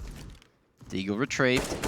ENCE not overextending. Kenny just going to be taking the fight solo, and with the Deagle, gets some good work done. Sunny, with that MP9, could get some good jumping accuracy, but instead of taking the gamble, he just waits, uses that patience, and finds Kenny Est overextending. Alu coming in on the flank, was hungry for more, and he's going to find himself a second in the round. Alu's confident. Alu is 15-5 at the moment. He wants to pick up those frags. Booch the HLTV rating a little bit. Oh, this is fantastic from ENCE. They're really showing up today. Grinded out train. Now, instead of having to come back a little bit more, they're going to be the front runners here on Dust 2. And they're doing it on the CT side as well. We never see that, at least in the regions that we cast. Usually the T side is the team that's setting the momentum, setting the pace. But I feel like ENCE are really the ones that are they're just absorbing everything that G2 throws at them like a sponge and reacting and responding accordingly. Well, Alu is pretty unstoppable at the moment on the A bomb site. Yampi's doing such a great job of not necessarily holding the B bomb site solo, but he's delaying long enough to give ENCE the time to rotate across. And the rotations have been quick and on point from ENCE. So it's all sort of working in cohesion right now on that CT side. And as you say, they're looking really, really good. G2's not finding many opening picks either. And that's compounding the difficulty of the rounds. Into number 13. G2 trying to take that long control. It's going to be delayed long take. Smoke onto the corner and some flashes over. Area was anti. Does get isolated and picked off, and Alu pushed off the angle as well. Hunter sneaks up, catwalk, and picks off Yampi as well. You were saying they were not getting the opening picks. This round's going pretty well for him. Well, they still have to deal with Alu, and they're going to put the double smoke up, get themselves across. Is there any damage? Is there a kill? Doesn't look like there will be, and this is probably the save call for ENCE, even despite the fact that they've got a pretty decent economy built up. They do need to continue to think about the rest of the rounds in this half. And you got Alu with an AWP, 9.3. Sunny there, Sergey. They're going to get a great buy through next round. Yeah, they're thinking about this, though, Alu. Just want to see what he can do here. It's that pick onto Kenny S that's put a bit of doubt in their mind. 5-on-3, difficult, but 4-on-3, maybe doable. Issue is that Amanek is coming in behind them through mid, so if ENCE delay it too long, they're going to lose this just by nature of that flank. But Sunny and Sergey, they've pushed in. Amanek's found a double, though, and they do just by that time a little bit too long, ENCE. Not that they were to know, but that is what has got them unstuck a little bit there.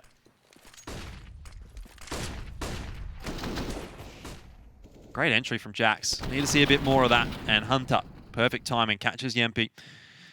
Well, how's the economy now on G2? Let's have a look. They've got enough. They had like 9.3 on Alu and 8.3 on Yampi, so... But that financial pressure can really put him towards breaking point going into round 14. Gonna need Jax to get himself a primary weapon. Oh, there you go. He's just throwing that Xbox smoke.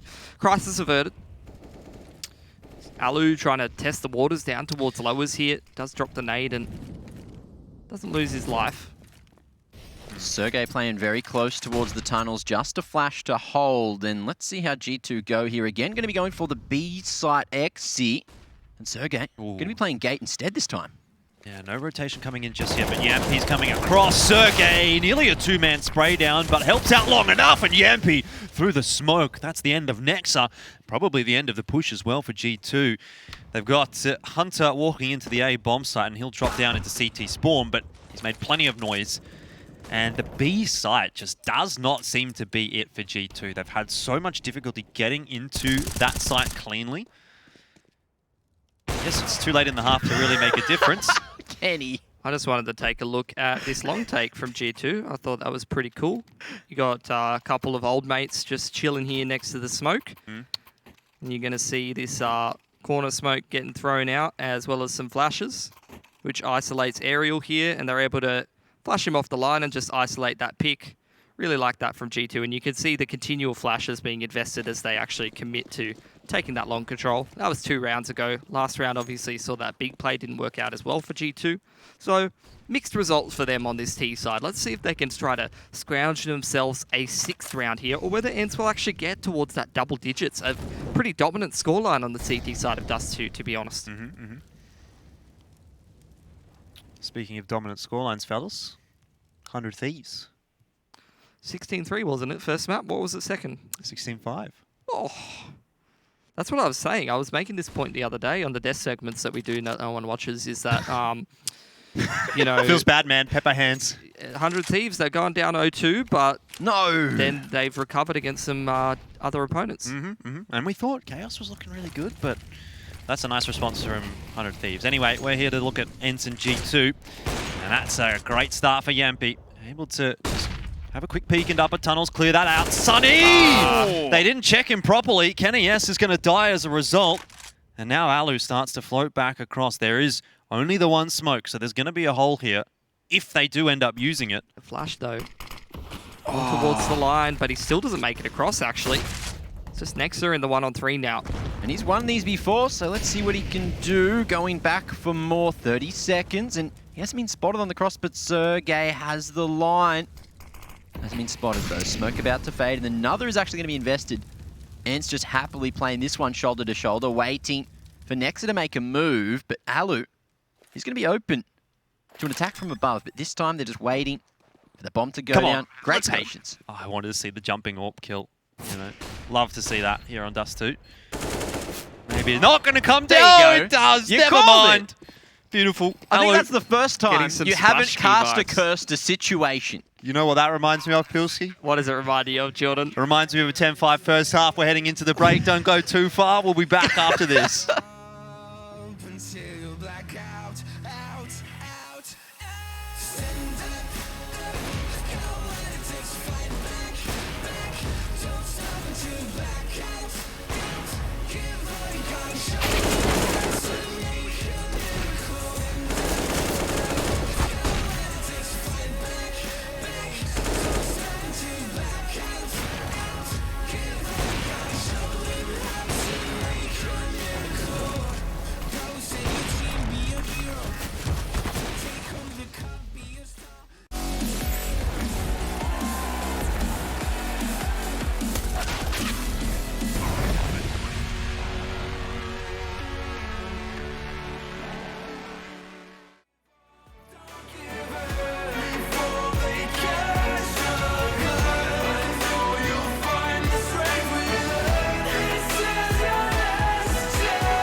Introduce me, I'm the renegade. Every single night, I crave the taste. It's the adrenaline running through my game. It gets me high, high, high. Got no time to waste. Ain't got time for small talk. I tell you the truth. I'm faster than you. I'ma tell you the truth. Not in it to lose, just faster than you.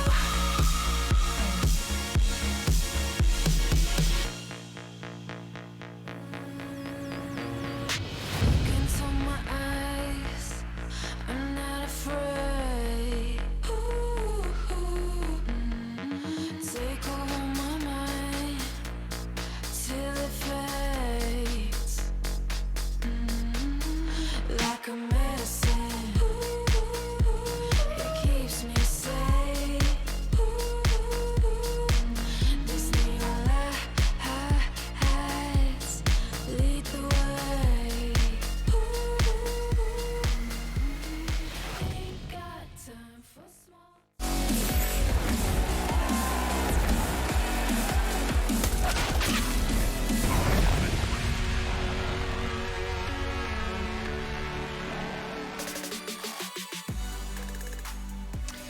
Well, the hype train has left the station, and that's where ENCE grabbed their first map in the series. Now on to map 2. They're up 10-5 on G2's choice. Today is looking like a day of easy for ENCE. Yeah, 1 to 5 odds favouring ENCE now. A complete flip around from where we saw this series start. And now ENCE onto their T side. They've hit double digits, a 10-5 scoreline where Alu has absolutely popped off as that CT side all-pro on Dust 2. Now ENCE taking this long control, going for that initial fight, and G2, they choose to fall away. They choose to concede that long control and instead divert their attention to taking short, maybe pushing up a tunnel. That seems to be the case. Short control about to be found, but let's see where Alu heads. He's just looking for the info. Up a dark push as well for G2. That's so much information now. And G2, they're just going to position themselves to go for the retake. Alu, what's he got for us? Not much. Hunter at the ready. Yeah, just kind of gets wrecked a little bit, but the 2 smokes do go down for ENCE, and they'll try to progress their way up to the bomb site, which they will do unhindered for now. Jax hits a great shot before he loses half of his HP. In fact, it's more than half of his HP, but still, he's alive. He's a gun in the game. It's 5-on-3. Bomb plan is down, and that battle at bedroom doors is going to be all important. Well, Kenny S as well hasn't been spotted here at Gandalf, just waiting for the perfect moment to strike, waiting for the rest of the boys to come through. Looks like they're going to have to concede that long control. Aerial, nice shot. P250 traded back. Nexa looking good. Sunny with a bink down as well to 22. Make it nothing. Nexa looking good, coming up short now. 3v1. Sergey has the long angle, but he needs to try to stop that bomb from going, well, from being defused, and it's not going to happen. Hunter too sharp there at long range with the P2K. Yeah, now you see the CT side economy getting off to the good start that you'd want to see. Alu, crosshair placement, not really on point there. Maybe potentially focused on the bigger picture as he holds that lower dark angle. Some real sharp shots being hit on this pistol round. Keen to see whether ENCE are going to take that same approach as G2 and actually go for that half buy. Does seem like that's the case. Choosing to try to chip away at the CT economy rather than going for the force buy and dropping AKs forward. See how much damage they can get to G2's economy. They've very quickly made their way up catwalk here. And there's actually no one here for G2. 3 players in the B bomb site. They've secured that long control. Bomb's still over toward the B side of the map, though, for ENCE. So even if they were to get into the A site, they're going to take a long time to get the bomb there and get the bomb down. So it's not nothing to get too celebrated about. Yeah, that was good, Inglando. Doesn't seem like ENCE are in a rush to get anywhere too fast, really. But I think they are sort of getting the sense now that no one's really challenging this A side of the map. They can probably just creep up catwalk, and that's kind of what they're doing here. Sunny being pressured now by that utility, but he's going to pick up the bomb and meet up with the rest of the boys who are now starting to creep up catwalk. G2 going to see how they try to complete this retake because they've conceded this short control. What is their plan to be able to try to retake that area? ENCE have pretty much cleared everything out. And it's a matter of time before the bomb goes down. Now, G2, they're going to be thinking, look, I haven't seen them anywhere else on the map. I think they're probably in the A site. They're well aware that they're going to have to retake. Yeah, so how are they going to use their utility on that retake? Because they've got a fair amount of it. They can leverage it to a round win, but maybe the Deagles will catch them off guard. And now keep an eye on Nexa as well. He's the only man with a kit here, so if he goes down and no one goes back for him, it could be dangerous. Aminek trying to clear the top of mid. Nexa able to trade, or get another now. This is going to be the collapse. Sergey needs to try to trade it. It's not going to happen. Alu as well, going to suffer the same fate, and that's going to be the quad on the retake for Nexa. That is perfect, and that's a successful retake for G2. All those SMG kills, man. That's a ton of cash in the bank for Nexa. Sitting up at 6.6k now. Only 1 gun lost there from G2, but with the bomb plant, ENCE get a whole lot of access to grenades that they might not have been able to afford in this round. Did see quite a heavy investment from some of the players going for Deagle and Armor, but they do have that full utility across the board. They've got that AWP. ENCE has access to everything they could want in a round like this. Conversely, on the other side of the coin, though, G2, after only losing 1 gun, do build up a pretty solid amount of money. Nexa drops Kenny S at AWP, and they should be pretty happy with where they're at as well. This is where ENCE can really start to make some inroads. Sunny's quite quick down mid, but he's got to remember he's got the bomb. This is something that he used to do on Mouse Sports as well. Back when Mouse with Oscar used to be really, really sick on Dust 2 and win the T side, like very, very one-sidedly. Is Sunny was so good at working his way through lower dark and going and taking this catwalk control with minimal support, maybe only a couple of flashbangs or even just dry sometimes. And he's done that yet again here on ENCE. Just very, very minimal utility usage. Maybe only a couple of flashes and one smoke infested. And ENCE have taken this short control pretty effortlessly here. Very much uncontested by G2. Well, that's it, though. You got to prioritize taking the short or taking long, and it looks like long's going to be the answer. Upper dark push now coming through G2, just waiting. Flash comes through, and that's a nice one for Nexa. It's over the top. Doesn't find Sergey, who's at the ready, and Hunter manages to maintain control with the trade. But now that is going to be ENCE hitting the accelerator, the short. Yeah, now they're going to push in towards that A bomb site. They're going to pick up the pace a little bit more. And see what Kenny S can do. Can he repeat the heroics of Alu? Well, he's being flashed off the line. That's a messy spray. Oh, a bit of lag, but in the end, Yampi has gotten himself that kill, so don't even worry about it, ladies and gentlemen. ENCE are going to get into that bomb site. They've got the opening pick that they really wanted there. It's 4-on-3. Yampi's trying to tussle for control of long, and he's got it now off of Jax. Last bullet. Big gamble. Oh, but Aerial fighting back for short control Nexa. He got the 4K on the retake before, but this time he's up against 2 AWPs. That AK on Sunny, and it looks like he's just going to be packing his bags. Happy, re-picking up that AK. Yeah, look, save it forward. if he can save that one gun, that's fine. Like, look at the rest of the money on G2. You know, they don't have any loss bonus. Oh, that's a sharp shot from Nexa, re-peeking into an AWP line like that. That is ballsy, but he's got the aim to back it up. Does take that one gun away from ENCE. Puts Alu in his place there, who hasn't really had any impact here on the T side. He was popping off on the CT side. Given that there hasn't been that many rounds, still time to get into the game for him. And ENCE, I think, will be happy to take that first gun round. But this is the one for all the marbles here, Jordan. You do see them actually put G2's economy in a bit of a state of flux here. With that one gun saved over, they will be able to buy through, but it will cost them everything that they have, which means if they lose here, they're going to get economically reset, and you'll see ENCE start to really create quite a large round gap for themselves. Same thing from Sunny again. Very minimal utility, just straight up catwalk yet again. Runs straight down middle, maybe a flash. Yampi once again joins him towards that catwalk area.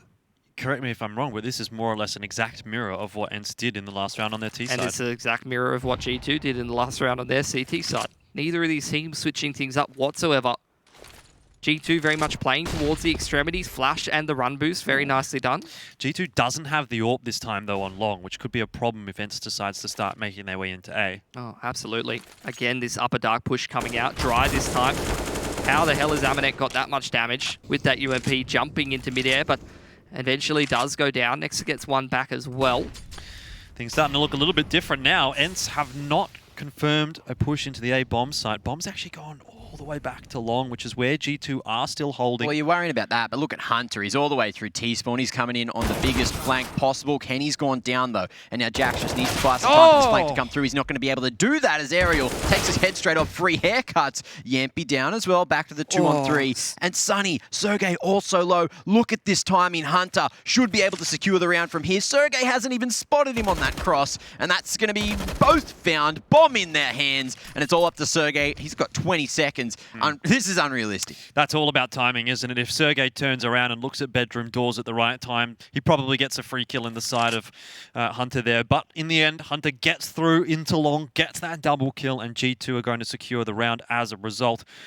If ENCE would have just walked up short and gone into the A bomb site as they did last round, they would have got that bomb down. They would have had a post plant, and it could have been a completely different result. But G2 do scrape one away. We're back to 11-8, so 3 rounds the difference. ENCE have got money. Oh, do they have money to buy in here? It's a bit of an awkward one. Great work from Hunter, though, finding that timing right when G2 needs it.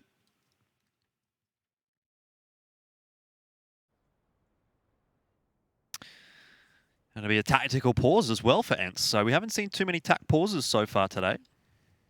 Let's take a look at that timing from the last round as this pause does ensue. So we head into the little skybox.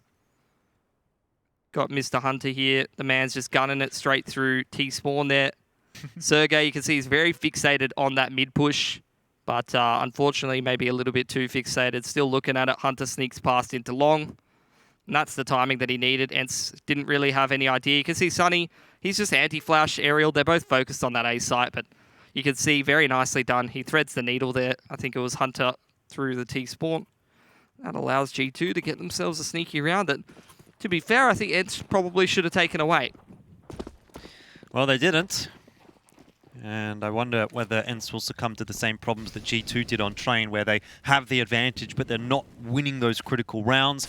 And thus the team that's behind, in this instance it's G2, starts to make a comeback. Not quite there yet. ENCE and G2 have sort of been tit for tat in this second half. Oh, and Nexa going to be fed that one. Alu, a little bit slow on the trigger. Not expecting Nexa on the off angle there. And that's a nice man advantage for G2 now.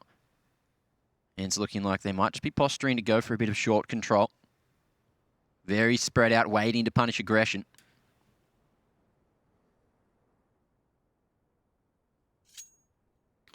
One-man disadvantage here for ENCE. Decent amount of utility across the board for the boys here after they've lost that pick in towards middle. They're just going to creep up catwalk, but you can see G2 already somewhat set up for this. Kenny S as well as Nexa towards Goose. They've got a pretty good setup to defend a short A hit here. Yampy's going to get on the line dry. Missed shot though. Missed opportunity. Nade should do big damage. And it does. Yampy and Sergey go low, but they're going to have to continue to push into the bomb site. Aerial drops early. That is a beautiful incendiary for G2. It's going to really slow ENCE down. They've got nowhere to go. They've just got to fight for control of short, and luckily Sunny does win that duel. He's got himself a gun now, but he has to get into the site. He's the one that's carrying the bomb, and he needs to plant that pretty quickly. 16 seconds left, man. Oh, and let's see if they can even get to site. Just 2 men on A ramp is looking way too much at the moment. Crossing through, Kenny at the ready. Him and Jax just teaming up perfectly. Nexa in the mix as well. Beautiful defense, and that's going to put G2 on 9 rounds. Now, there was actually an opening in that round where the pop flash didn't go as expected for G2 and everyone got blind. If ENCE took that moment, maybe there was a chance for him to get that bomb down. But again, look, not clearing those angles, not clearing out Goose. They just went for the gamble plant and really just lost the round from there. Some of the riflers really carrying G2, kicking and screaming through this game right now. You can see Kenny is having a bit of a shocker, given that a lot of that was on the T side and he hasn't had the AWP on the CT side yet. So this is where you'd expect him to really get rolling, and at least against the pistols, he's hitting at least that shot. Aerial, though, close with a P250. Might have been in with a chance there. Will, in the end, actually just drop the bomb. And not in a good spot for ENCE at all. No, not in Kenny's crosshairs. Eyes on the prize, and he's going to hit the shoulder as well. Sergey, he has to go a bit wider, but perfect setup coming out from G2 to keep objective control, and that's going to be 10 on the board now for G2, who are just 1 away from tying things up here. So, I really hope that those couple of kills against the pistols sort of get Kenny S in the right mindset to start rolling on this AWP for the CT side. So I think Nexa has been doing a hell of a lot of work here, as well as Hunter or Jax from time to time. Some pretty nice impact from those lads. So the AWP to put the cherry on top would be a really, really valuable proposition here for G2. Not a fight for long here from ENCE. Big amounts of utility thrown on in, and Alu's gotten the pick through mid. So things slow down here for ENCE, and they do win the duel on long. It's going to be so problematic for G2. Look at that spray from Yampy. And, well, look at that round, because you're going to have to spend a little bit of time just waiting now for Amanek to save that gun, or perhaps ENCE to chase him down. Speaking of a little bit of time, that's all that there was in the round. 30 seconds on site, planting already. ENCE with the change in pace, really catching G2 off. A couple of nasty shots there as well. Yampy with the double to open up. And look, they're going to be very happy with this situation. 12-10 at the end of this one. And look, if they can get the gun out of Amanek's hands, yes, that's going to be extra damage to the economy. But ENCE, how many guns can they afford to throw away? Pretty much none at this point. I think that might have been the first kill that Alu's got in this half for ENCE, but if it's you're counter-AWPing the AWPer on G2's side, on that T side, it's a pretty big impact kill to get, especially with how Kenny's playing at the moment. First gun round, he just loses that AWP duel. That's going to be something that might send him a little bit off the deep end. Nice shot from Alu there. You can see Kenny trying to play over the top of that smoke, trying to find that advantage, and then ENCE just finding some great timings here towards that long area. Yampy, he threads his way into that corner smoke and just bides his time until ENCE can send him out with some more flashes, and he creates so much space there. Even if he doesn't get some of those kills, I imagine that some of the other rifling core on ENCE will have come through. Ridiculous. Another kill onto Kenny for Alu. 2 rounds in a row he's picked, and that one straight through smoke. That's massive.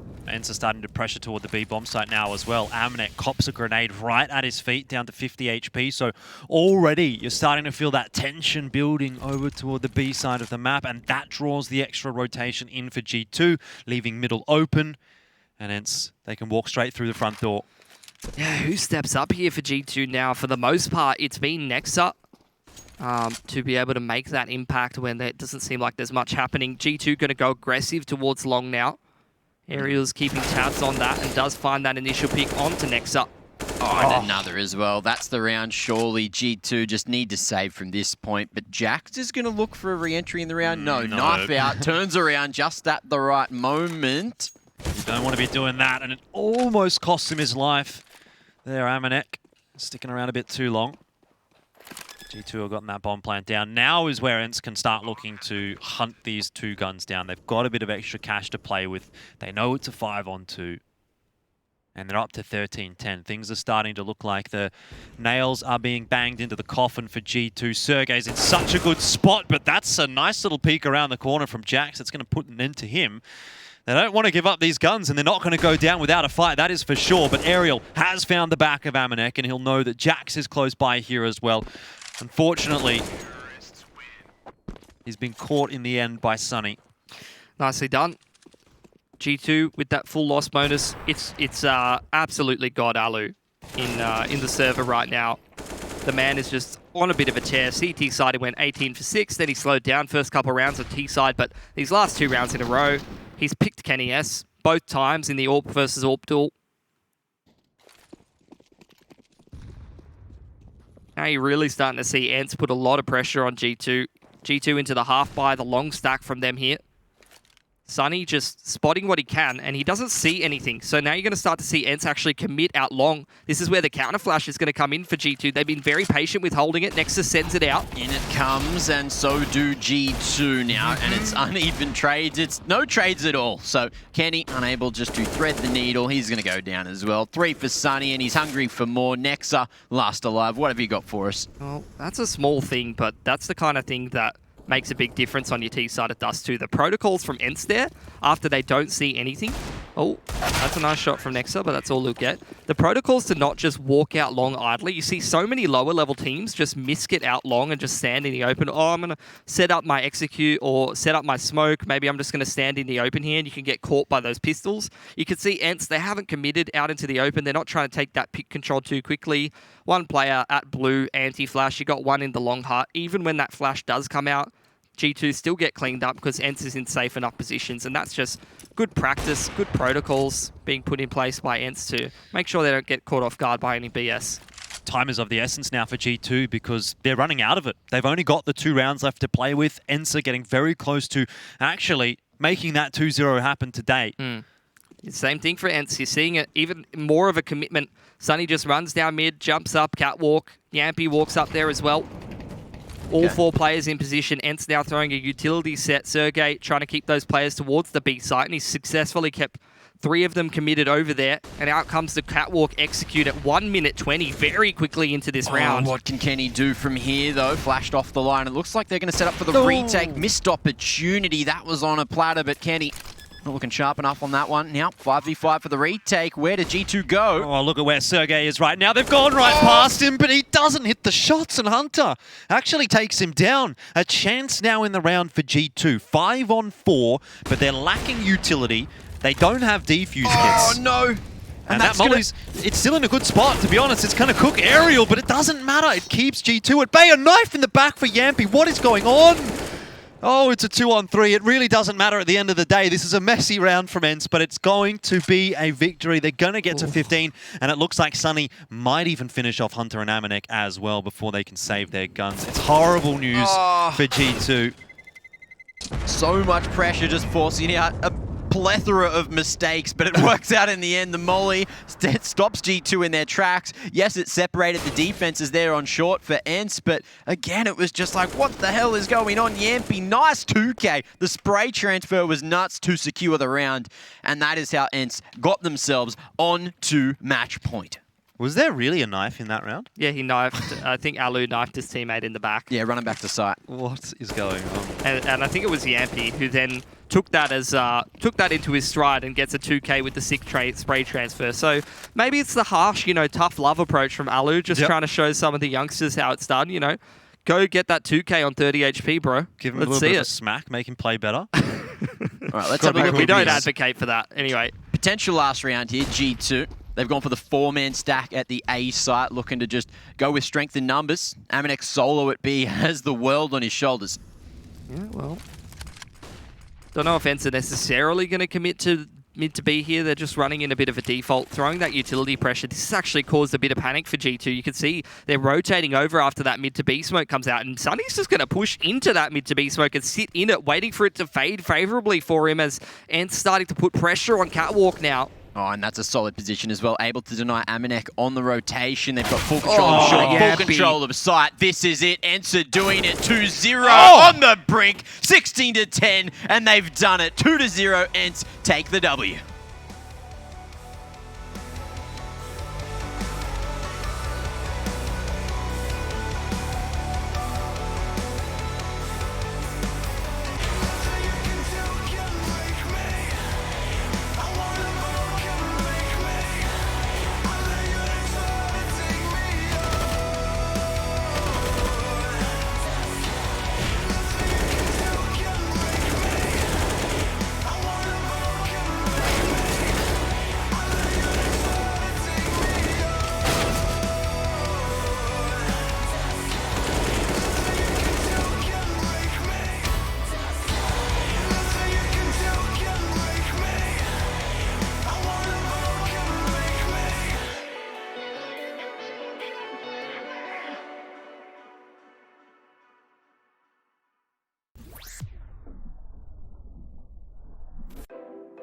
Hi everyone, it's Mizuta from Team VT8 CSGO, and today I'm going to show you tricks that you can use with your teammates on A site when he's hiding on A. So the tricks is when the terrorists are going to execute on A, obviously there is a smoke long. One guy will be ups, he will smoke like that. And you will take the information for your teammate. First, when you see the smoke coming, nade like that. So you will have easy damage on them. I mean. After you take damage, you will take the information. The terrorist obviously going to molly pit to move you out. You will smoke it. After you smoke, the terrorist is going to be upset by the smoke. There is no chance that he's going to check site. So your teammate just have to have this cross-up placement. They will have easy kill. The view of the trees will be that. Because of the smoke, just because of the smoke. And you will be there, so you will have easy kill as well. And that's it.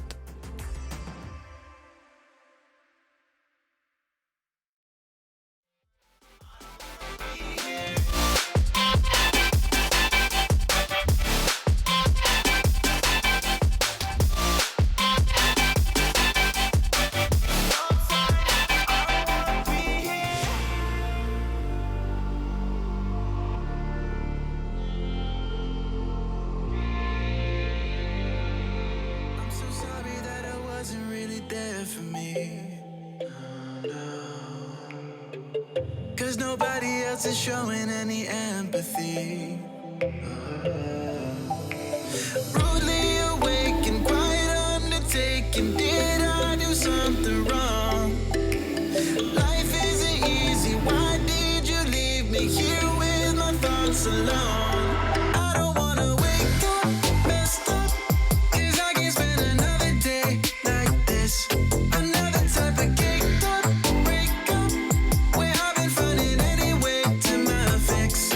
But I need you now, cause I don't wanna be around. No, I don't wanna wake up messed up. There's gotta be another way past this. I'm so sorry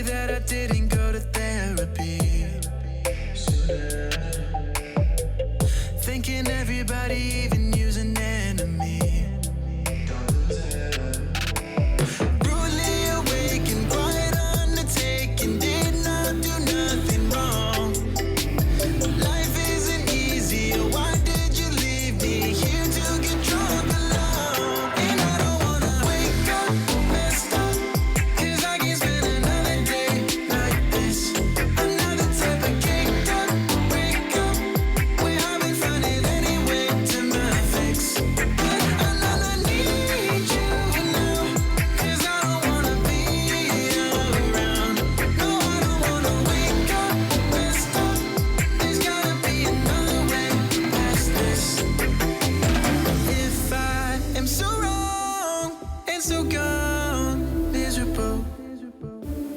Won't you stick around just for some be visible? But you don't, no you don't, can't leave me to suffer. Erase all the doubt, pouring Jack in my mouth. In a love with enough for the pain and the drugs to be pressing for now. All I'm right now, I don't wanna wake up messed up, 'cause I can't spend another day like this. Another type of caked up breakup, where I've been finding any way to my fix. I don't need you now, 'cause I don't wanna be around. No, I don't wanna wake up.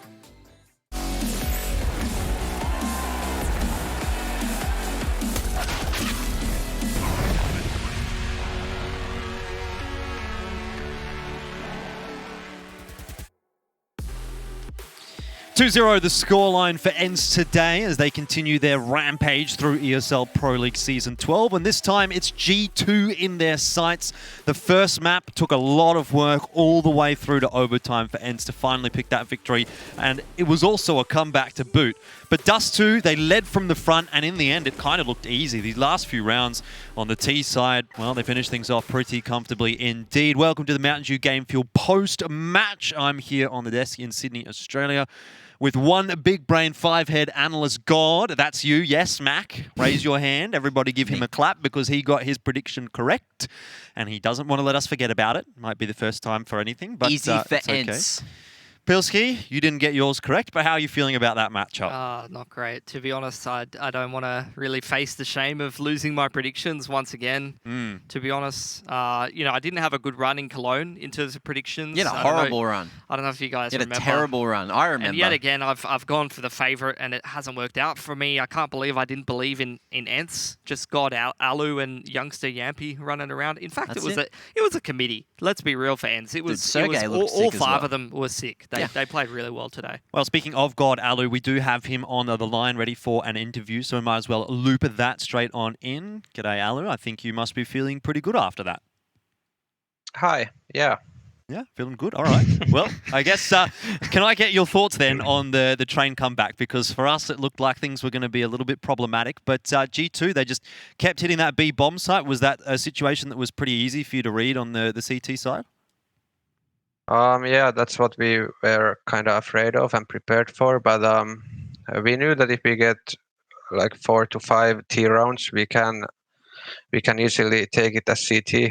And there as well, we lost a 1-on-3 to Hunter in a crucial round, which gave them a huge edge. But we still kept believing, as like we knew that if we just get our economy going, our train CT is really scary. Hey, Alu, congrats on the win. I just wanted to ask you about the matchup and also the last couple of months. In Blast Premier and Summit, you guys played G2 with some pretty like one-sided map scorelines in those tournaments, but those were a couple of months ago. What's ENCE been doing in the meantime that means you guys are having an upswing in form here in Pro League? I honestly think that like the player break did a lot of good for us. Like everybody got a really good mental reset, and I think no one of us touched a computer almost the whole month. So we came back with a new energy, and so far so good. We've been practicing really well, and I hope we can play even better. So again, congratulations on the win today. You were just hitting everything left, right, and center. So that was very entertaining to watch. But look, going forward, you guys just managed to get that W over the line. That was a very important victory over G2 to keep you guys in the top of the group. Who are you worried about going forward that you think might, you know, be the biggest problem for you? I mean, we are just going in one match at a time. So, like next up, we have Ago in at Sunday. So that's where our focus is, and after that we start to think about other teams. All right, well, a great game from you guys so far and a great season as well. Best of luck, and we'll leave it there for you. Thank you. Thank you very much, Alu. And one quick thing to note for Alu, fellas, is that the game fuels here, they are just for the commercials. You can't actually drink them. In fact, we're not even allowed to touch them, otherwise we get fired. Mac, don't do it! Don't. I Seriously. like to push the boundaries. No, Ready? seriously, dude. Don't! No. I did it! All right. Well, we won't be seeing Mac tomorrow. Sorry, Mac. We're going to have to let you go. Unfortunately, Wes just come in from HR. Yeah, you're not going to be here tomorrow. We're going to have to replace you with someone else. Yeah. Well, looking forward to seeing who that is going to be. But fellas, must be pretty impressed with what you've seen so far from ENCE this season. They've only dropped the one series, and they're looking like, I mean, they might almost even top the group at this point. Yeah, they only dropped the one series, like you said, to Godsent, which is, in theory, one of the weaker teams, but we know they're a team with quite a lot of potential. There was only one map which looked really one-sided, which was that Nuke game, which is why I kind of was leaning towards, I was expecting G2 to actually pick Nuke into this series because they're an okay team on Nuke. Yeah, they prefer more of these sort of loose freeform maps. End of the day, they go towards Dust 2, and ENCE, a good day at the office for them. They're able to pick up this victory, and I think they're looking much better than they have in the last couple of months. Really, really impressed me. Solid performances across the board, and I hope we keep on seeing this from ENCE because, you know, I'm a big fan of that Finlando CS, and I think that this is a good configuration of Finnish players that is yet to hit their stride, really. Yeah, well, let's see if they can make it to the finish at this point because they're looking pretty good in the initial stages of Pro League. That's actually getting towards the halfway mark because they've only got 7 matches to play. That's their 3rd, I believe. So, you know, they've only got 4 more to go. And if they can get a couple of these over the line, he said they've got AGO coming up next week. That's going to be an interesting one because if ENCE, you know, if they do lose a bit of consistency and AGO's having a good day, then, you know, there's upset potential there again. So really it's anyone's game. But if they play like we saw them play today, I feel like AGO aren't going to have a chance. Yeah, well, I mean, we've been pretty impressed with what we've seen from AGO, even despite the fact that they are, I think, now 1-2 or 1-3 in the standings. So, look, they're not having the greatest of seasons so far, but the loss against Furia was a very close one. They got a win against Heroic. Things are looking okay for them. We'll see how they can go in the future. And as you say, Mac, if ENCE do take their foot off the pedal a little bit, I think AGO is one of those teams that can cause some upsets. On the other side of things, though, G2, that's a loss that's going to put them back down towards the middle of the pack. Both of these teams were 2-1 in the group so far.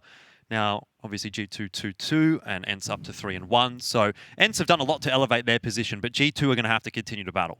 Yeah, I would say that. I think, you know, like you said, they're sitting in towards that part of the group where maybe they'll be in that 3rd, 4th position. That's where things get a little scary if some of the upsets start to come towards the 4 to 8 position and maybe you play a team in that 4 to 8 position in a critical match. You could actually slip out of the top 4. And in terms of G2, that's just really a question of consistency. Malik said it even before the game. You know, game to game, sometimes they're lacking a little bit in terms of that individual firepower or consistency in the online games. Well, let's take a look at the results from today as well, Pilski, to refresh everyone as to how things have gone here on the B stream.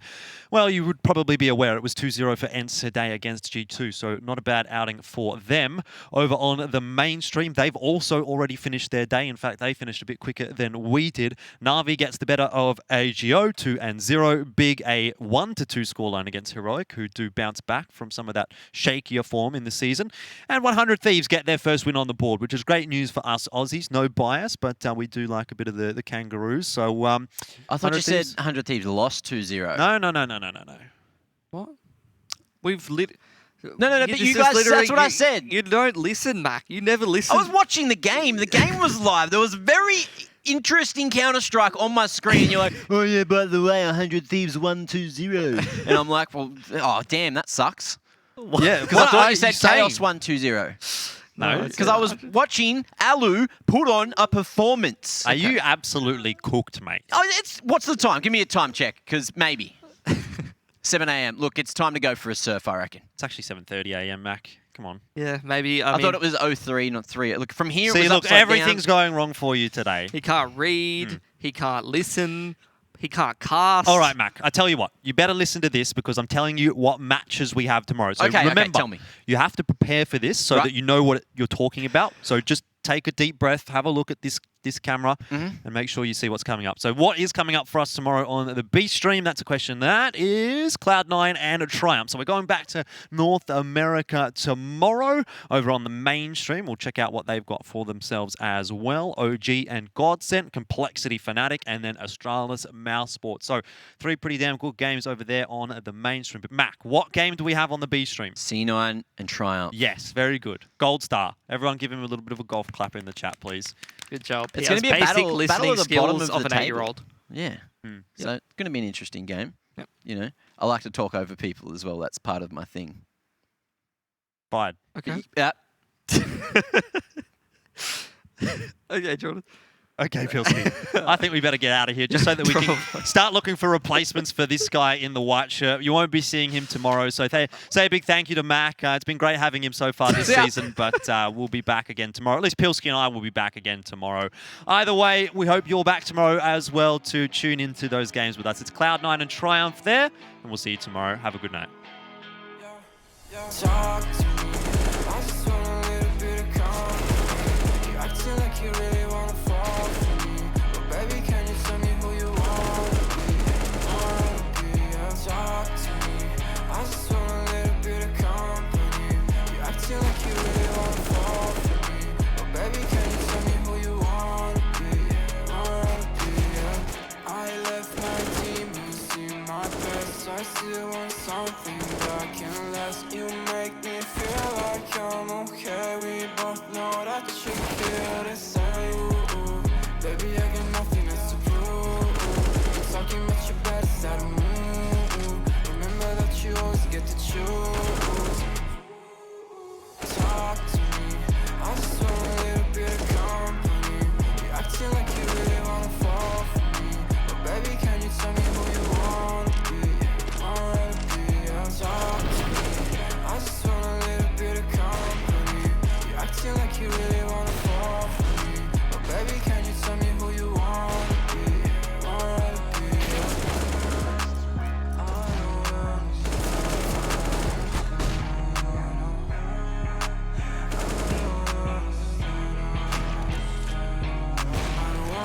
Friends, yeah, I guess you got my intention. Got me pissed, I'd rather be, feel like another dimension. I don't wanna talk, baby, you should let it go.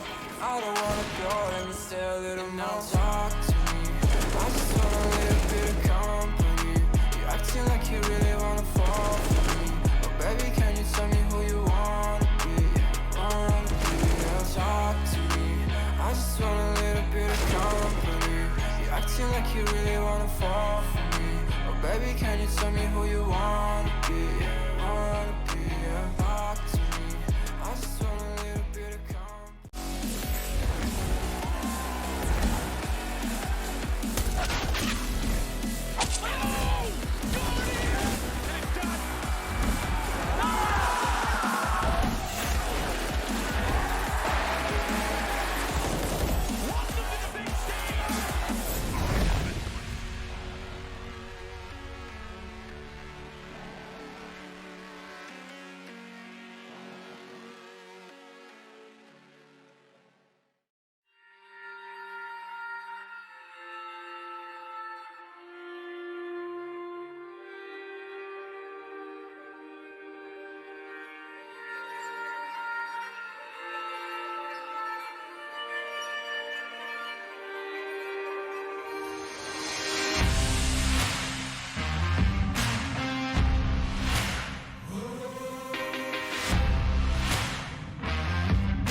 With the right CPU, you can turn any game from familiar to phenomenal.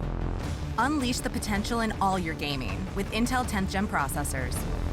With its optimal balance of threads, cores, and frequency to deliver elite real-world performance, only Intel can bring Marvel's Avengers to life with in-game PC optimizations. Supercharge your Marvel's Avengers experience with Intel Core i5, i7, and i9 processors.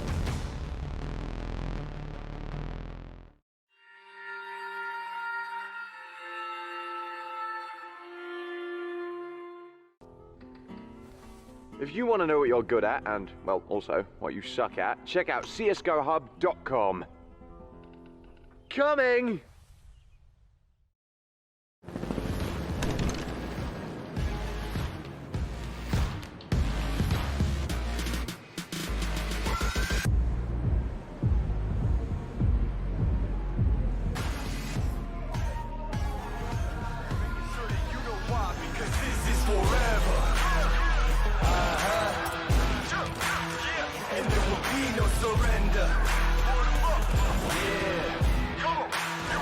You know that this right here forever.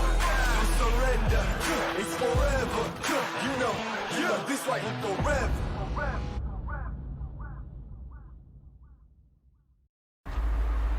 The stage is set. From your home to the arena.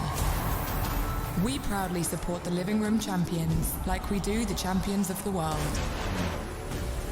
Providing you with the best tools in your pursuit to be a star. Euronics, official electronics retailer of ESL Pro League. Everybody loves an underdog. Who needs to be liked? Mountain Dew Amp Game Fuel. Victory in a can.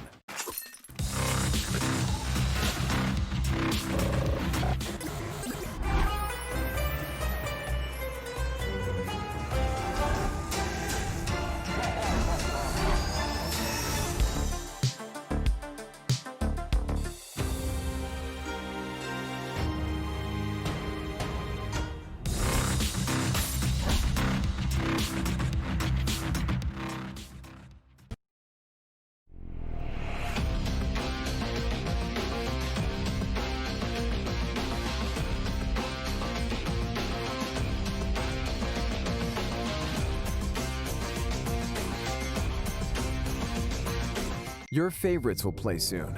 You hope for the win. Excited about the game. But something has changed. You start to doubt. Will they pull it off? Or will they drift away? You pull yourself together because you're sure they're revved up to win. You know they've prepared. They've picked the right course. And even when there's no chances, you believe they will win. GG Bet. Be excited.